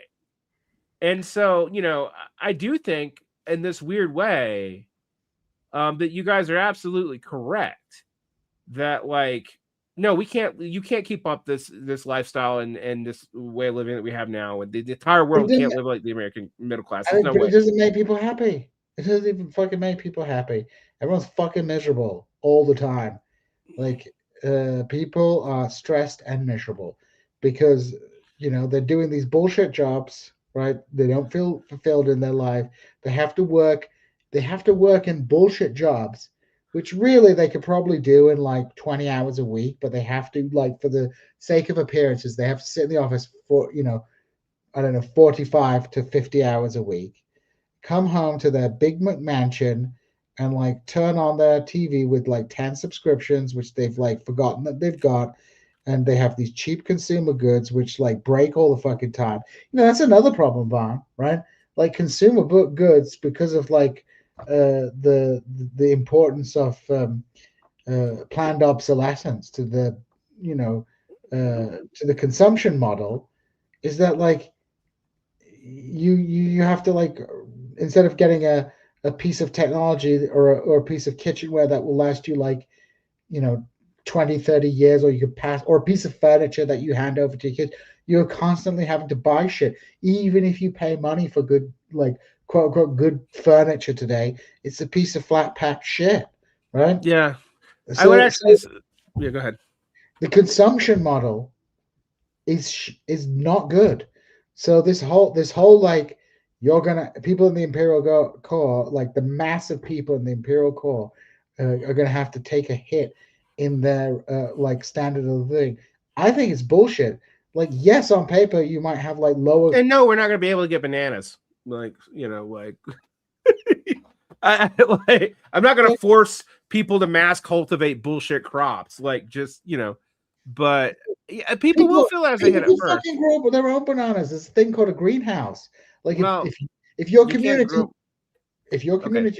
they have a banana tree in the community thing in Hull, right? They have That's like true, but you're not gonna mass cultivate them so you can have bananas every fucking dinner. You can have a couple of bananas a year from the community garden that you grew yourself, because you don't have to work 50 hours a week, and you can go and fucking help out the community garden. Climate change will be pretty harsh, which is why although North America is actually probably going to get hit with it less hard than a lot of other places, which is totally fucking, like, on a cosmic level unfair.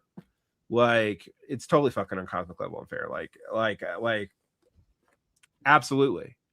You can have bananas. You will be okay without bananas, but you can have bananas once a year when the banana crop comes in.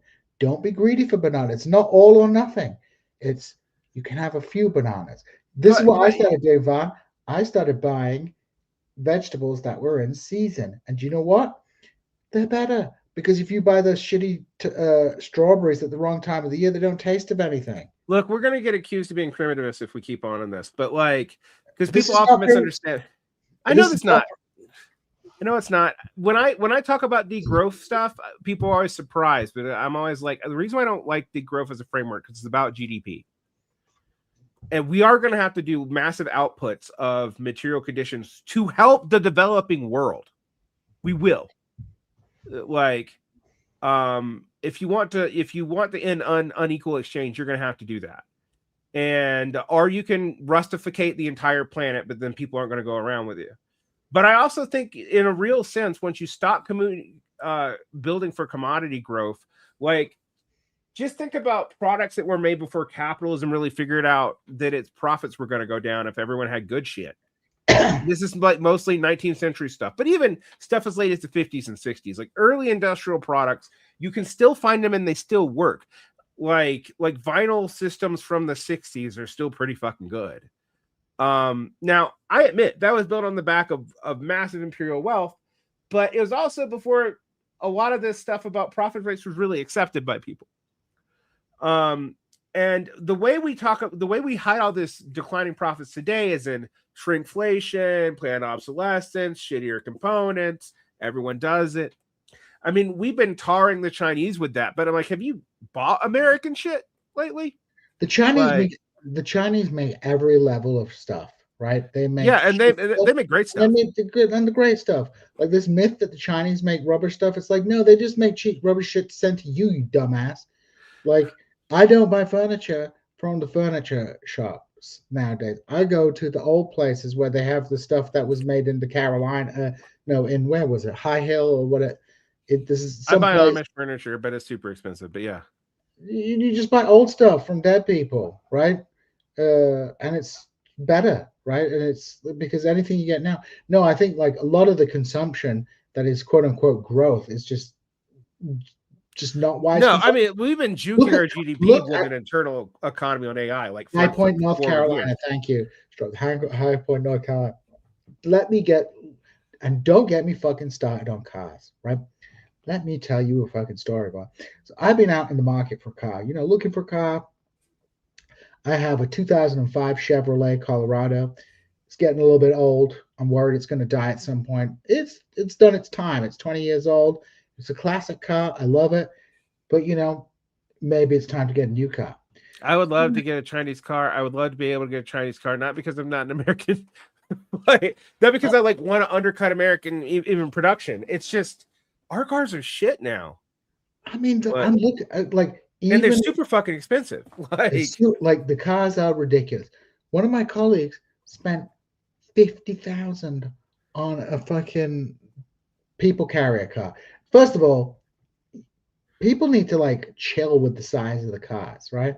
Now, you don't need an SUV for a family of two. I will admit, I do like the Bronco Sport. I think it's a cute car. I think it looks a little bit boxy. I drive a Subaru, man, and a 30-year-old Infinity that I bought for like $1,500.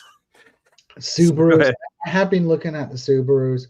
They do look cool. But all these new cars, they're full of electronics, and they're trying to put subscriptions on those electronics. And the car dealerships, they aren't making money off you these days with the cars. They're not making money from the cars. They're making money with financing, and the financing situation is absolutely out of control. They are not repossessing cars at the moment, because if they repossessed all the cars that they would be entitled to, they would crash the auction market for cars, because the car price, because people are so far behind, because those scumbag dealers jacked up the prices of cars over MSRP during COVID, because there was component shortages, and they're jacking up the prices of used cars because you can't get a fucking 2-3-year-old car anymore because there's shortage of that. What's funny about this, Gene? Wait for it. Okay. And they're sticking turbos in all these cars and EcoBoost, and you go, oh look, fucking EcoBoost, awesome. And that shit that when you stop at the light, the car turns off to save energy. That shit fucks your car up, right? So your components are getting fucked up. Your electric, the drivetrains are as good as they've ever been, but they've stuck a shitload of cheap electronics on this shit, and it's all falling to bits. And all these quote unquote energy saving things end up ruining and wearing the parts of your car. I am telling you, man, the car industry, if they let those Chinese cars into this country, they would absolutely fuck the shit out of American cars. The only thing that would stop them is the fact that we have no fucking proper infrastructure for EVs. Because if you got a fucking Tesla, you got the Tesla stick thing, and then there's the like Ford one. And these dumbasses, right? Check this out, bud. They tried to make a Dodge Charger EV. Who the fuck's gonna buy a Dodge Charger EV? Like, what the hell is going on in this country? It's sorry, Vaughn. I've been deep in car world. Well, my stepfather was a mechanic for like 50 fucking years, so I want to talk about this too, actually, in a way. Four cylinders on a pickup truck makes no sense what at all, right? My other thing is I've been just talking about like people like, oh, Americans only buy big cars, and I'm like, because you literally don't sell any other ones. There's not enough on the market for people to buy. You know, there's all, I mean, even socialists now, I get in these debates about New York about explaining why, yes, if you build a bunch of apartments, it will flatten out rates, but it's not going to lower them because the landlords can actually write off the full cost of rent as a profit loss in a way that makes it, if you have any capital at all, and no, most of this stuff is not owned by private equity. It's like normal investors. But if you have any capital at all, you just take the hit and save it on taxes and write it against your income. And so it will eventually freeze the escalation of the rental market. And it has, like here in Salt Lake. But it will not lower it. There is no incentive for it to get lowered by market mechanisms, as long as you can do that with rents, because rents aren't commodities like that. They are commodities, like you can. American cars still exist because they're totally protected, and also many of the Japanese cars are made in America now. Yeah, the Japanese, like what's the name? And you got to watch out for the made in America cars. I'll tell you this. Like, for example, if you get a BMW made in America, it's made with plastic parts as opposed to metal parts in certain places, and those wear out pretty bad because they don't make those BMWs. Like, none of the luxury cars, right? None of the luxury cars are made to last, right? They are trying to get into a model, and this is where it gets really, really dark. It seems to me that the car companies are trying to get you to lease cars. That's what they want. So these luxury cars, rich people don't buy cars, they lease cars, right? Because they want to change up their car every couple of years. And but so that means like all the bits and bobs on your fancy ass cars will just fall to they don't sell small cars because people who buy small cars only buy I literally had put $1,000 into a 24-year-old car that I have owned now since I moved back to America. Yeah, people don't buy. It's that's more a true than stack. It's not. Oh, yeah. All those small American cars. What was it? The Spark. They had that little tiny. They've canceled the Ford Escape, right?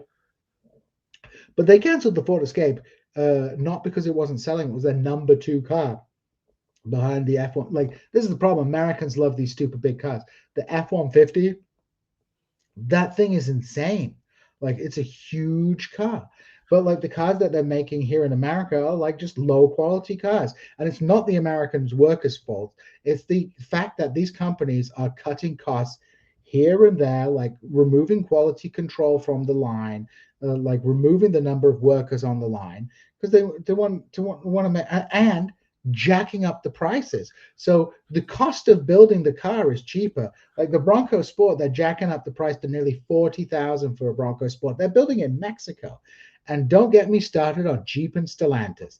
Jeep and Stellantis can't build a car for shit. They want, like, who has the average car transaction price in the United States today? Do you know what it is, Cedar, Ron? It's about 50,000 for new, and it's 31,000 for used, which is crazy. That last part's even crazier. Insane. Absolutely. And cars that will probably only be on the road for 7 years, even though people are trying to keep it. Like the average car on the road right now is from 15 years ago. What I want to say is capitalists are even kind of aware of this.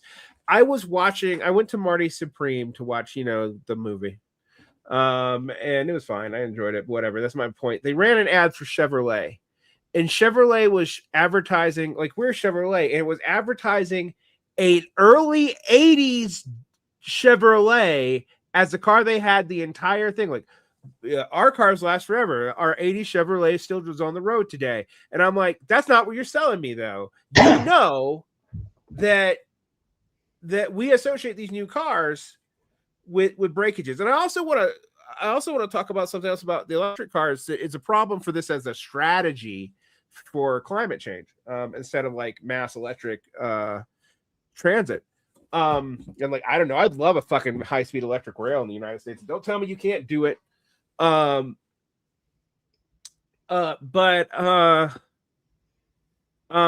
These all these damn data centers are going to make power too expensive, so that like it is not cheap to operate at all.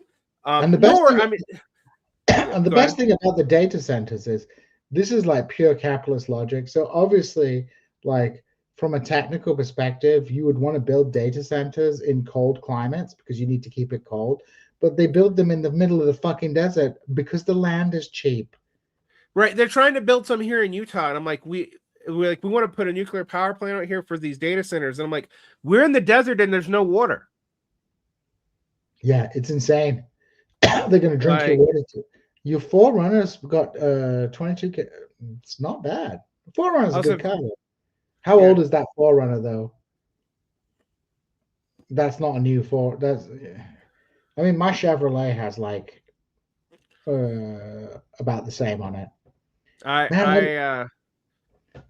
am not a driver, and you can tell this. I mean, I do drive, but I'm not a driver a lot. You can tell this because my 22-year-old sedan that I bought for $1,500 from my ex-wife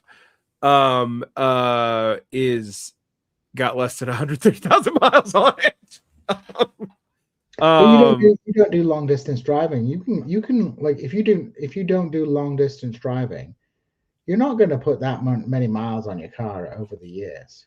It's because the reason people gain miles on their car is because there's no electric trains, right?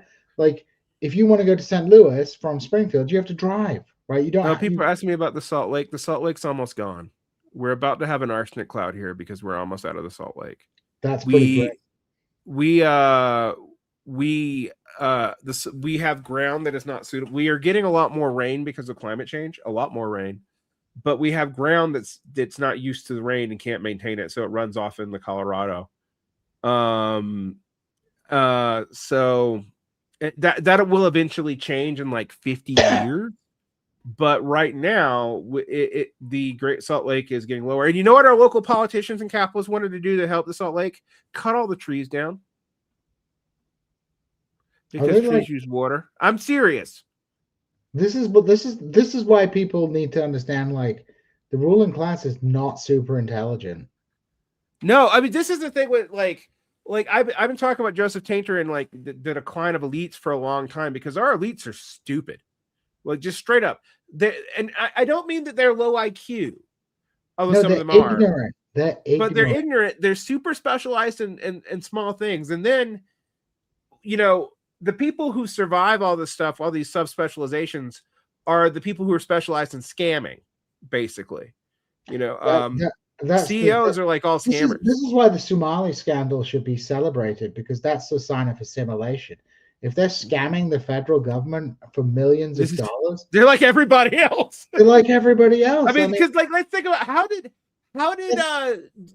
Elon Musk become the richest man in the world?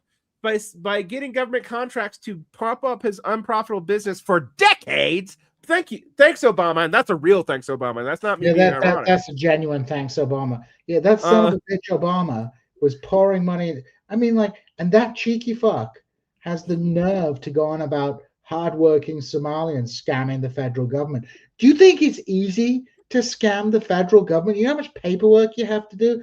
You got to respect that game. That is that's true American. That's like 100% America. So this is just government. That's like the history of our country. Yeah, it's totally. It's like it's like. Honestly, it's like obviously those motherfuckers were scamming, right? And we know this because this was fucking reported on for ages, right? It was reported on by Somalis in the Somali community, saying like Somalis shouldn't fucking stop scamming. But I mean, it's destroyed Tim Walz's career very quickly, and now it's led to like anti-Somali hysteria, which I'm very much against. The You know, anti-Somali stuff. I mean, like, I don't want to get super conspiracy, but I think maybe Vine's people, certain groups within Vine's people, may be behind amplifying some of this because this is seen as a strategic, because they've been getting a lot of heat recently because like the anti-Semitism, it's been going wild, right? yeah, I mean, it's going, but whose fault is that? And I say this as like, It's been, look, it's been going buck wild. It is. I've never seen anything like they're just going on. Like the right just it's you know what it's like, Vaughn.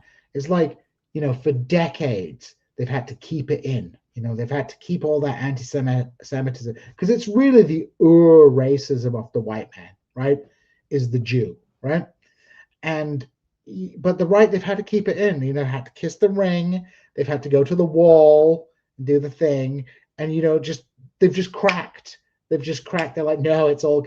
And you're getting like what, 3 decades of just unadulterated anti-Semitism vomiting out of the American right. I mean, but here, this is the thing. Like, it is because of the Jewish ethno state doing genocide that this is happening. Like, this is why it's breaking out. Like, I want to be very clear. I think if there is a crisis of anti-Semitism, it's because of Israel. It's not because of anything else. And it's also because of like, I mean, the right wants to have its cake and eat its too in there because they also like Israel as an ethno state. Well, what's his name? It's like the racism has been ramping up, like more and more and more. And at some point, right, you can't just go like, F the Muslims, F this group, that group. At some point, someone's gonna go F you, Ben Shapiro, and your hat and your wall. You can't keep it. You can't keep the racism contained. It's like once you get into that identity politics nonsense, it's gonna end up this way. It's pretty grim. And I also think I think the Israeli government doesn't mind it. No, I think they like it because it scares weak-minded parts of the Hebrew population into Aliyah, which means they have more people to throw at other people. Because the one thing I'll tell you about like,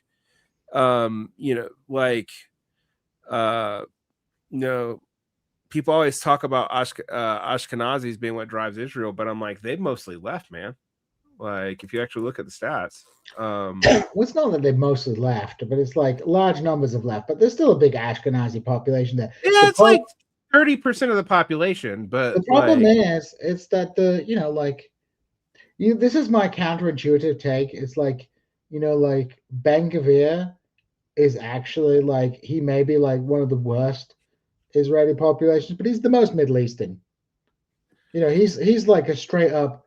Somebody on Twitter, somebody I know on Twitter said like, if he'd not moved away from Iraqi Kurdistan, he would like be a mid-level Ba'athist official called Abu Nerve Gas.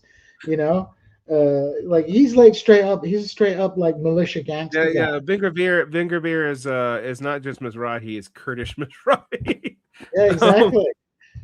Yeah, no, they are socially dominant. I absolutely agree with you. But the rank and file is increasingly Mizrahi. Look, what Jewish ancestry I have is Sephardic, so I'm obviously. Although it's funny because no one ever like calls me a dumb Scot, too, because that's the other thing. Jews are some of the most virulently anti-Arab. Yeah, it's because they're Arabs. Like a lot of them are like basically. It's like whenever you talk to a Lebanese Christian who speaks Arabic, but they swear they're blind, they're Phoenician. It's the same thing. Al Andalus gang, rise up. Yeah, like my ancestral language is Ladino. But I got no identification with Hebrew. So yeah, she's Sephardic. A lot of I feel most comfortable in Mexico, but we need to invite them to a blanket party. Look, you're not going to see me crying tears over like I will cry tears when like when like people attack innocent Jews just for being Jewish, and I have no sympathy for Candace Owens and that bullshit, but I do think absolutely the Ben Shapiro shit's why this is happening. And I think also I mean, look at what Israel's I mean, like, I don't believe in Zog, but damn, it like they have a fuck ton of pull. I'm not gonna lie. Like, I've been shocked. It's been hard to argue against. It's like you're sitting there and it's like you have the person from you're like, the Jews don't control. Although I will say this, like they've made a mistake with Barry Weiss and the CBS, man. They've hired the one Jew who couldn't control the media because she can't control the shit out of anything. Like they're just leaking like a sieve there. But that woman was it from Meta or no or Tik? They got the IDF woman on TikTok. They got the IDF woman on Facebook. It's like, man, you're not helping. But this is the conspiracy is that there's like an organized jury. But like this is just like the Cuban lobby. You know what I mean? It's like and they're not getting enough credit because they also have a lot of pull too. So maybe we should start referring to the Israeli lobby as like hummus Kasanos. That'd be kind of fun. Hummus Is that racist? It feels that yeah, well, my ancestral language is also Welsh and a bunch and Gaelic, and I mean, if you want to get real fast, what English, like Frisian or I don't care about any of that shit though, honestly. Like, what do you think? What do I think of the idea that oil is important as strategic reserve, potential for war, 3-star conventional war? Do you know who's gone more nuts than Barry Weiss?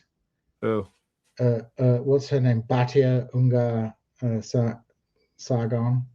She's totally lost her mind. It's like she's like an anti-Semitic stereotype. Just she went to a right-wing a conference, right? And I think you saw this, Van. Did I send this to you? Like she goes to this right-wing conference and she says, "I'm on the right today. I feel so betrayed by the left. Us Jews, we built the left. We were the." It's like, dude, why are you going to a right-wing conference and just reinforcing that belief that that the left is a Jewish conspiracy? no, because it's a way to get credit. Somebody asked, I don't think she's that smart. No, but most of the people aren't. What do y'all think of the idea that the oil is an important strategic reserve for potential war, 3-star conventional warfare? It's a U.S. war machine. I'm not sure. I would not write it out. I really wouldn't. But I don't know that that's why this is happening. I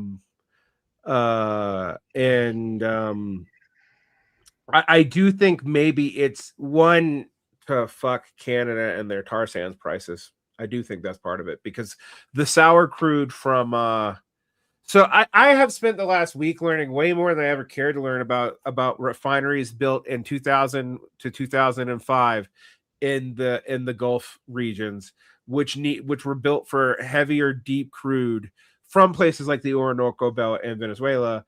But we had not figured out shale or tar sands yet. Tar sands also builds heavy sour crude, but shale crude's actually sweet crude. But to process it in our refineries, we have to mix the sweet crude with the sour crude. And that's what we would get from Venezuela, which would enable us to undercut the price of Canadian oil. But the problem with that, and this is the problem with that as a strategy, is it's still going to take, like, I've seen crazy numbers, like $200 billion of upfront investment in 10 years of drilling at high profitability rates for it even to begin to turn a profit. And there's no indication that we're going to see, but controlling any energy reserve is, if for no other reason, it just keeps other people from having it. So yeah, there's just a match. God damn it. Let me see what happened.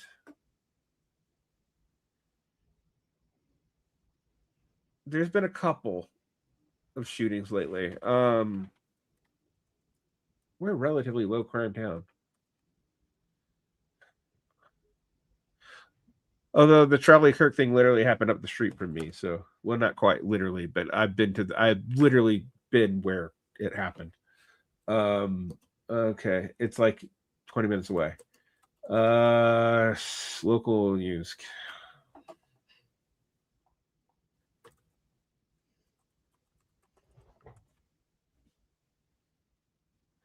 ICE fatally shoots officer we just talked about. U.S. Distillery. Let me see. Local news for me.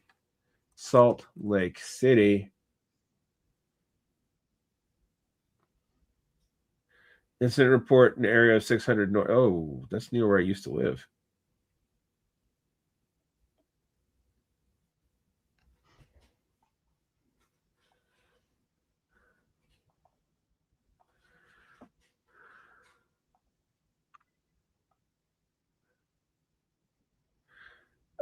Two people died and 6 were injured in a shooting. Holy shit! That's like in my old neighborhood. Oh damn! There's a shooting in your neighborhood. Well, here's the Not news my from current one, but in the one I lived in just 6 months ago. So here's the news from Springfield, Missouri. What news is there in Springfield? A bridge in Springfield to close for 4 months for replacement project. Great. Man arrested. Oh, lovely. For They're actually heading in my sexual, direction.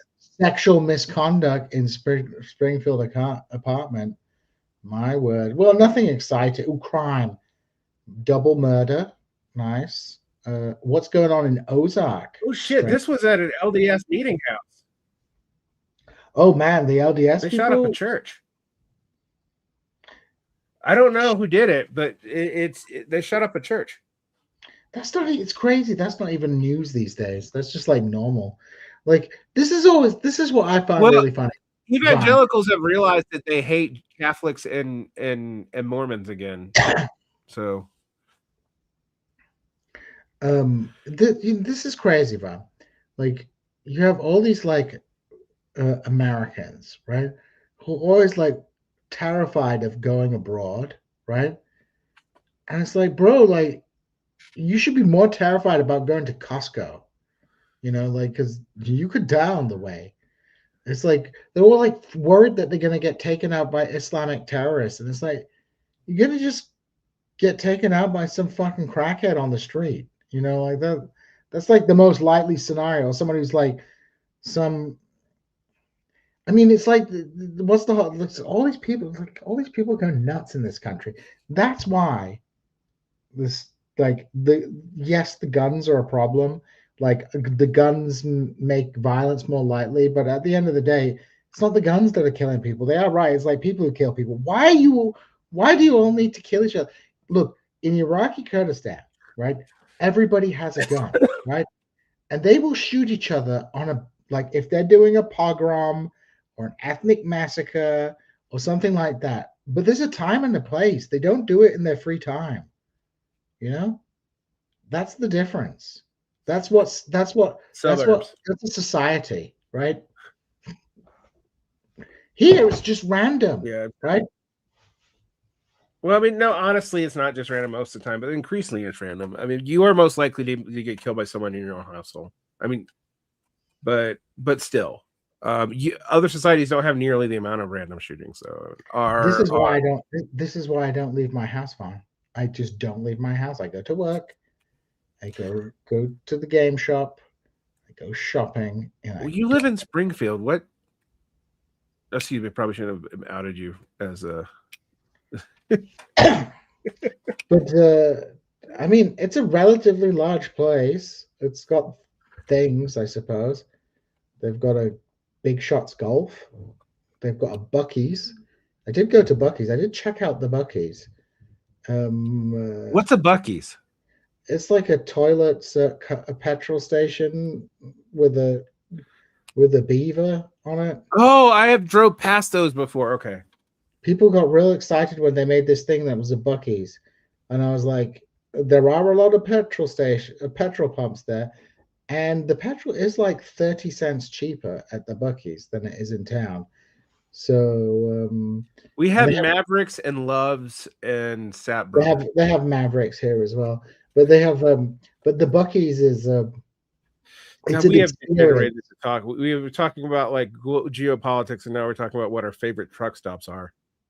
Uh, It's not a good truck stop. Like you can't get sucked off by a meth addict or anything fun like that. It's like more family orientated. are you sure about that? I mean, I haven't been there at night, right? um, So the Bucky's is they've got like a tacker, they've got like a slave in the middle who makes fresh tortillas, and they have like a meat counter with all the meat so things. this is like truck stop UAE. What are you talking about? Like, Bucky's. Bucky's it's like a whole it's like a whole wow. they have Bucky's merchandise. My kids are obsessed with Bucky's merchandise. So we've got Bucky's dress and a Bucky's trousers and a Bucky's hat. And I've got a Bucky sticker on the back of my truck now as well because I like the beaver nuts. Okay, one. I have no idea if anyone outside the. I barely know what a Bucky's is. I had to think about driving through the center of the country when the last time I drove through Missouri, and remember that there's these Texas things. Two, um, uh, like I'm sure. I mean, other places have convenience stores. Trust me. I mean, I'm a connoisseur of worldwide 7-Elevens. I can tell you which countries have the good ones, but who gives a shit? Oh, I mean, like, this is my fundamental problem when American politicians demand that people assimilate into American culture. I'm like, what? what Why? do you what? But what? Like, do I have to pick a favorite, motorway rest stop and a favorite slot bowl place and a favorite burger? Like, Depends on what class you are, dude. Because like if you like slot bowl places, they're for the professorate and other tech workers. I do not go to those slot bowl places at all. I actually don't buy any food out these days except for maybe go to the Mexican place for two reasons. Because everything is the same because it's all from fucking Cisco.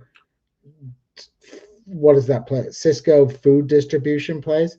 So Mhm. you get the same goddamn fucking sweet potato fries everywhere. The same. I just go to like it's just so depressing. See, I live in the Latin part of town, and people actually make food. So Yeah, I mean, like, but even the mom and pop places are getting eaten up because you can't get independent distributors anymore. It's very hard. Yes, like that's why I go to the Mexican place with the Mexicans because they do make this most of their stuff there. But even their fries come from the distributor. Old yeah, yeah. Country, uh, like, do I have to like people go? You gotta love everything.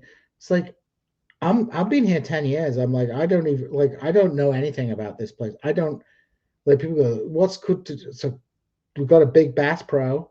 Is that does that mean I've assimilated because I've been to the Bass Pro? No, the funny thing about the Bass Pro is they're a tax write-off that claims to be a museum, and Yep. the entire rest of the store claims to be a gift shop, even though it's the entire store. That's why they all have that weird, like, mountain display in the center. The one in Springfield is because it's the headquarters here.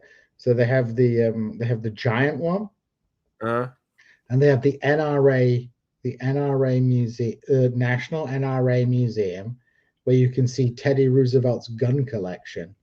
They have the National Archery Museum because they got some archery stuff there, and they have a race car place. Like they have a bunch of racing cars stuck on a wall, which is a little bit disconcerting because they're quite big. And then they've got a zoo with a bear and so uh, yours is actually kind of a museum, but like there are three here in the Greater Salt Lake area, and they're just uh like a goat on a rock, and then a store, yeah, it and is they it, they it is. they, they get taxed off as museums. By the way, Like, Strong says it is the original Bass Pro. They even have a museum of Bass Pro where you can go and see what the original Bass Pro looked like. I am a big connoisseur of American trash culture for plurals, but I don't know that I want to do that. So They've got a catfish tank. They've got some turtles. They've got snapping turtles. Like, and you could even touch them. Like, you're not allowed to, but like you can reach over and you touch it. make the Brass Pro Shop sound like the Nawabian Pyramid in Eatonton, Georgia. They have a Pyramid Bass Pro store in Memphis, I think. Oh, of course they do. Of course they do. All right. There's the White Castle burnt down in 2022 in Springfield, and we haven't had it reopened since.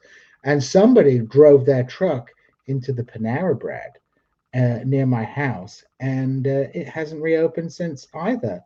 You know what? All this is making me hungry, and there's a Salvadorian pupusa and taco truck down the street. So I think it's time for me to go and patronize my local immigrant community. Well, have fun, Vaughn. It's been good talking to you. It's been good being with the Varnanauts. How many Varnanauts were there tonight? Were there many Varnanauts? We are currently at 189. Well, Varnanauts, it's I don't know, Vanstas. I don't know what the appropriate adjectives. Yeah, thank you guys for taking me off and making this show entertaining. Thank you, Third World. This year actually made the conversation good and serious for a little while. Thank you, Barn Leagues. Thank you, Gene. Because I don't hang out with you enough. I actually do need to get to Springfield so we can I don't know. V Diddy's. Oh man. God. I ain't got enough oil to cover that barn. You can't even hold the badger down quick long enough to get him oiled up. I think I'm going to watch badger videos. I've been watching badgers fight different animals, and they are hard as nuts, man. Like animals go for them. I saw a lion trying to go for one of those honey badgers, and the lion was like, "Fuck this! I am not messing with this thing."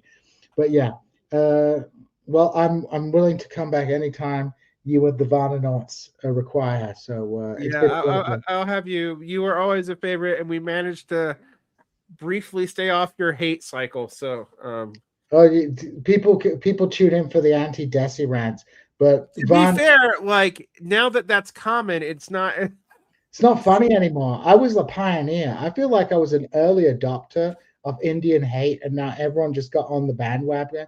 But Vaughn gets messages from me every so often about my Indian hate. I vent it in private now. It's very gauche. It's very gauche. I mean, all right. I'm gonna go get my papusa, I think. Have a great evening. Enjoy your papusa. Good night, people. Good night.